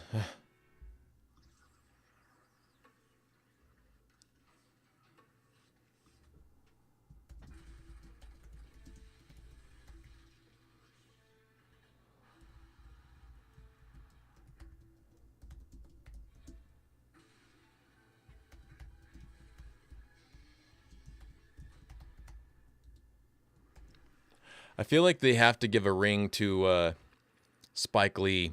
They should give a ring to Spike Lee, to Ben Stiller, to even Chalamet, Fat Joe. You know, if you see all the videos with Fat Joe takes so much credit for Wemby missing the free throw in Game 2 and in Game 4.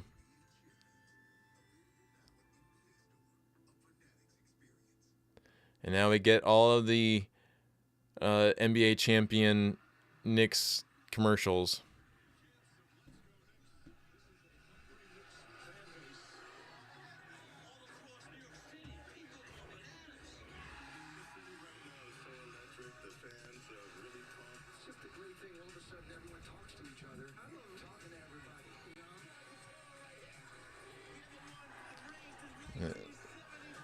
And the fact that Scott Foster tried his hardest to ensure the Knicks didn't win this game and it extended. The Knicks persevered. Man. They freaking did it. It's not Knicks in 6, Knicks in 5.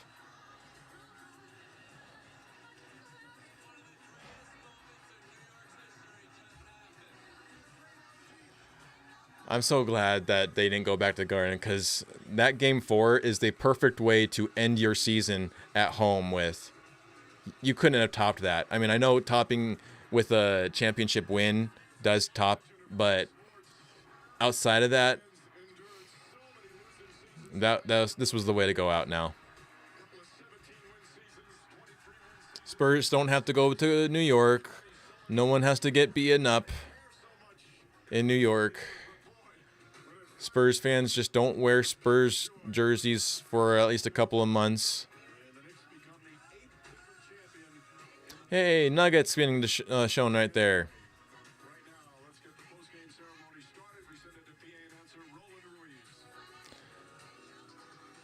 They got their first relative championship now.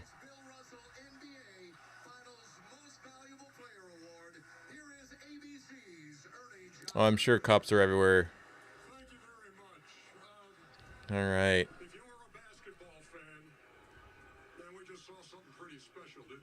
Yeah. That was definitely special. And I know it is trophy time, but before that, can we acknowledge the great season and the great playoff run by the Western Conference champions, the San Antonio Spurs? Yeah, definitely a lot of hats off to the Spurs. I mean, their first ever playoff as a squad, and they got it to the finals, and they won a game. Mike Brown, champion coach. To the 2026 NBA champions, here's NBA Commissioner Adam Silver. Nosferatu is speaking, everyone. 53 years. The wait is over. To Jim Dolan, Leon Rose, William Wesley, Coach Brown, and this incredible team. Congratulations. You're the 2020. Crazy thing is, Knicks fans don't even like Jim Dolan. But here they are, holding that. Yeah, take it out of Dolan's hand there. There we go. Yeah, team hoisting that Larry O. And now we gotta listen to Dolan talk. Back in January, you were saying, you know what? I think we should get to the finals, and I think we should win the finals. What did you see in this team in January that thought that you're going to be standing? Could be the fact that they didn't hang the banner from in-season tournament win. We've been a team the whole time, but I want to say something to New York. Hey, New York, I'm sorry it took so long, but here we are, and hopefully it won't take that long again.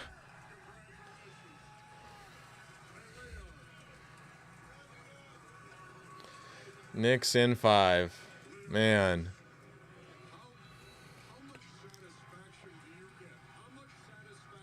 Seriously, I want one of those hats. Those are pretty awesome hats. The Knicks, they like went all out for the Knicks. Those shirts are awesome. They got the little like diamonds in the champion part. The hat's got the little gold threading on the bill.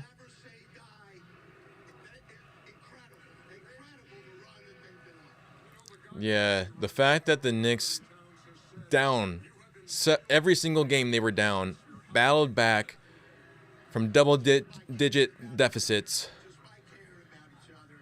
and won in the clutch. This was a super clutch team. That's what the Nuggets used to be, a super clutch team.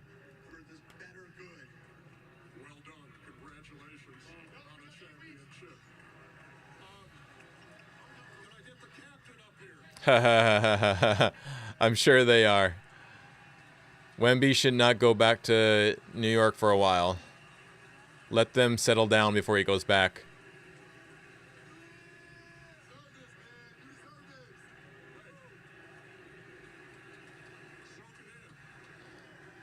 Yeah, here we go. Jalen Brunson talking.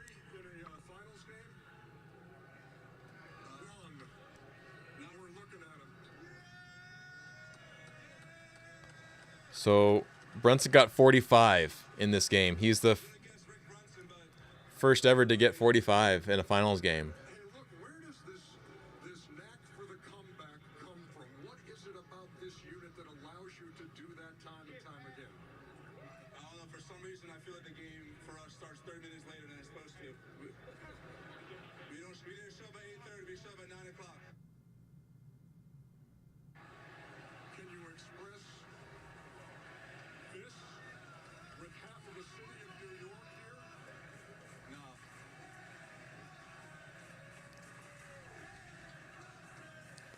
Chanting Jalen Brunson. Let's go. Jalen Brunson. Let's go. Man. Finals MVP trophy. I wonder who it is. The 2026 NBA Finals MVP is the captain, Jalen Brunson. And Jalen Brunson is named the Finals MVP. He was the Eastern Conference MVP, and he is now the Finals MVP. He needs to be more talked about in regular season conversations too as MVP. He has carried this team for several seasons now. And now he's carried them all the way to the finals and a champion.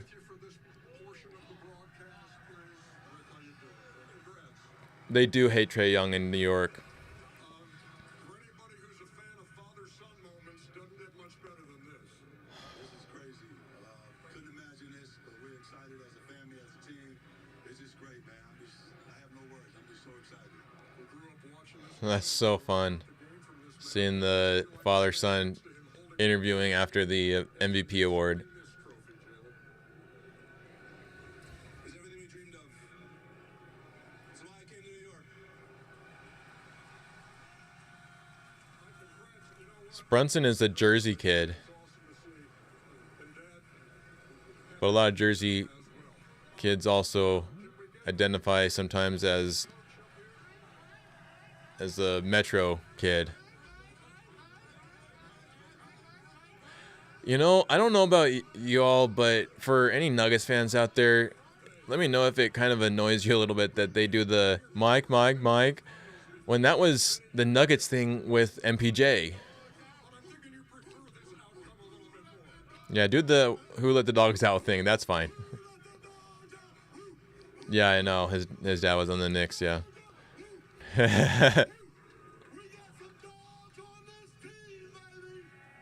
They do got some dogs. OG is a dog.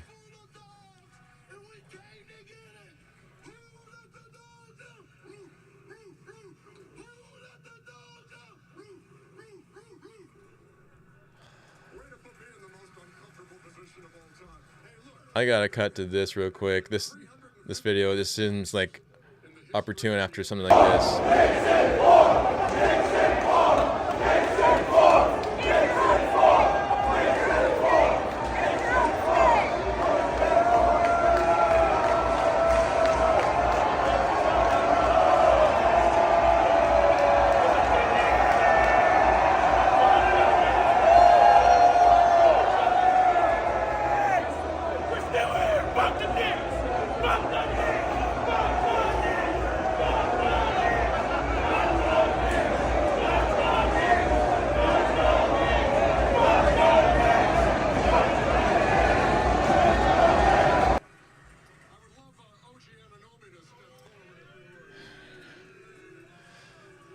It'll be interesting to see how this comes out next season, how like the first game of regular season of these two teams shows out. Oh gee, man, I love those shirts, man. Those are killer freaking shirts. In 2019, you won a ring with the Toronto Raptors. Yeah, that's right. OG's already a champion, but he's a two-time champion now. And now you play such a huge role, and nobody in this joint will forget what happened in Game 4. How special is it to be a big part of a championship team? It's very special, you know. It's what we've been working for the whole season. He is the AG of the Knicks and the KCP of the Knicks, kind of, then, in that manner.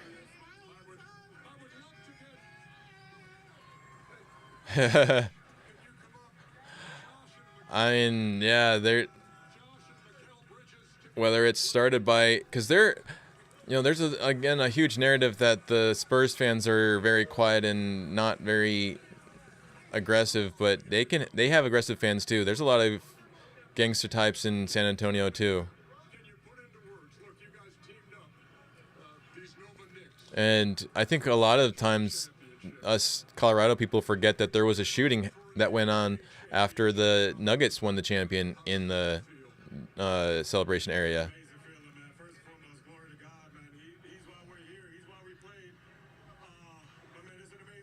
I'm going to get me one of those championship hats, but I learned my lesson with the Nuggets championship that you don't buy it when they first win. You got to buy it a couple months later when it goes on sale.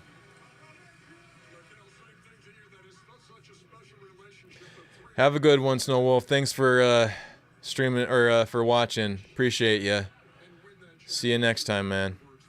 Yeah, it's great. You know, I call these two my brothers ever since, you know, I've been with them, you know, at Villanova. But it's great to call Yeah. all these other guys my brothers. This is awesome. Let me know in the comments what you think. Were you rooting for the Knicks? Were you rooting for the Spurs? How do you feel? This is fantastic. I love this. Knicks fan since I was little with Patrick Ewing. Loved Michael Jordan, but also equally loved Ewing. He made me a Knicks fan. Spike Lee made me a Knicks fan. This team made me a Knicks fan. Just the way that they played for each other, the way that they interacted with one another on and off the court, the no quit. I love a team that doesn't quit. It's very disheartening when your team just gives up. This team did not give up. Being down by double digits several times in the whole playoffs, still managed to come back. They lost only 2 games in the regular postseason and then 1 game here. So a total of 3 games. They went on a better postseason run than the glazed OKC did, or even the Celtics before that did. The only one that did better, the only one that they almost kind of was as good as was the Nuggets. They lost 4 games, so they lost 1 less game than the Nuggets did. Love the Knicks, man. I'm so happy they won, and they won in 5. Allowed the Spurs to win only 1. Didn't give them a single home game to win. They won on the road. Wonder if it would have been better for them to have won 1 game at home. Let's go, Knicks. I appreciate you all for watching. Again, I don't have much of a budget. If you want this, if you want to contribute to this channel and make it grow and everything, I do have a PayPal in the description below. You can head there, and in your donation, you can tack on a take, and I'll read it out on the next episode, shout you out. I'd really appreciate that. But if not, I just hope you like this episode and watching this with me, and give it a like and share it, subscribe to it if you don't already. And man, I hope you all have a good night. This is awesome. So happy for the Knicks. Let's go, Knicks. And Nuggets. We're going to get into Nuggets stuff if you're a Nuggets fan. We'll get into that because now the offseason truly starts. And there's a lot of stuff going on here. So we'll get into it. But let's just embrace this right now. If you're a Knicks fan, Congratulations. I know you didn't play. If you were at the game, at least you were helped out, the sixth man. Awesome. Love that the Knicks won. Thank you for joining us, and you've been watching CS 105.1, where I talk about sports with good vibes. We'll catch you later.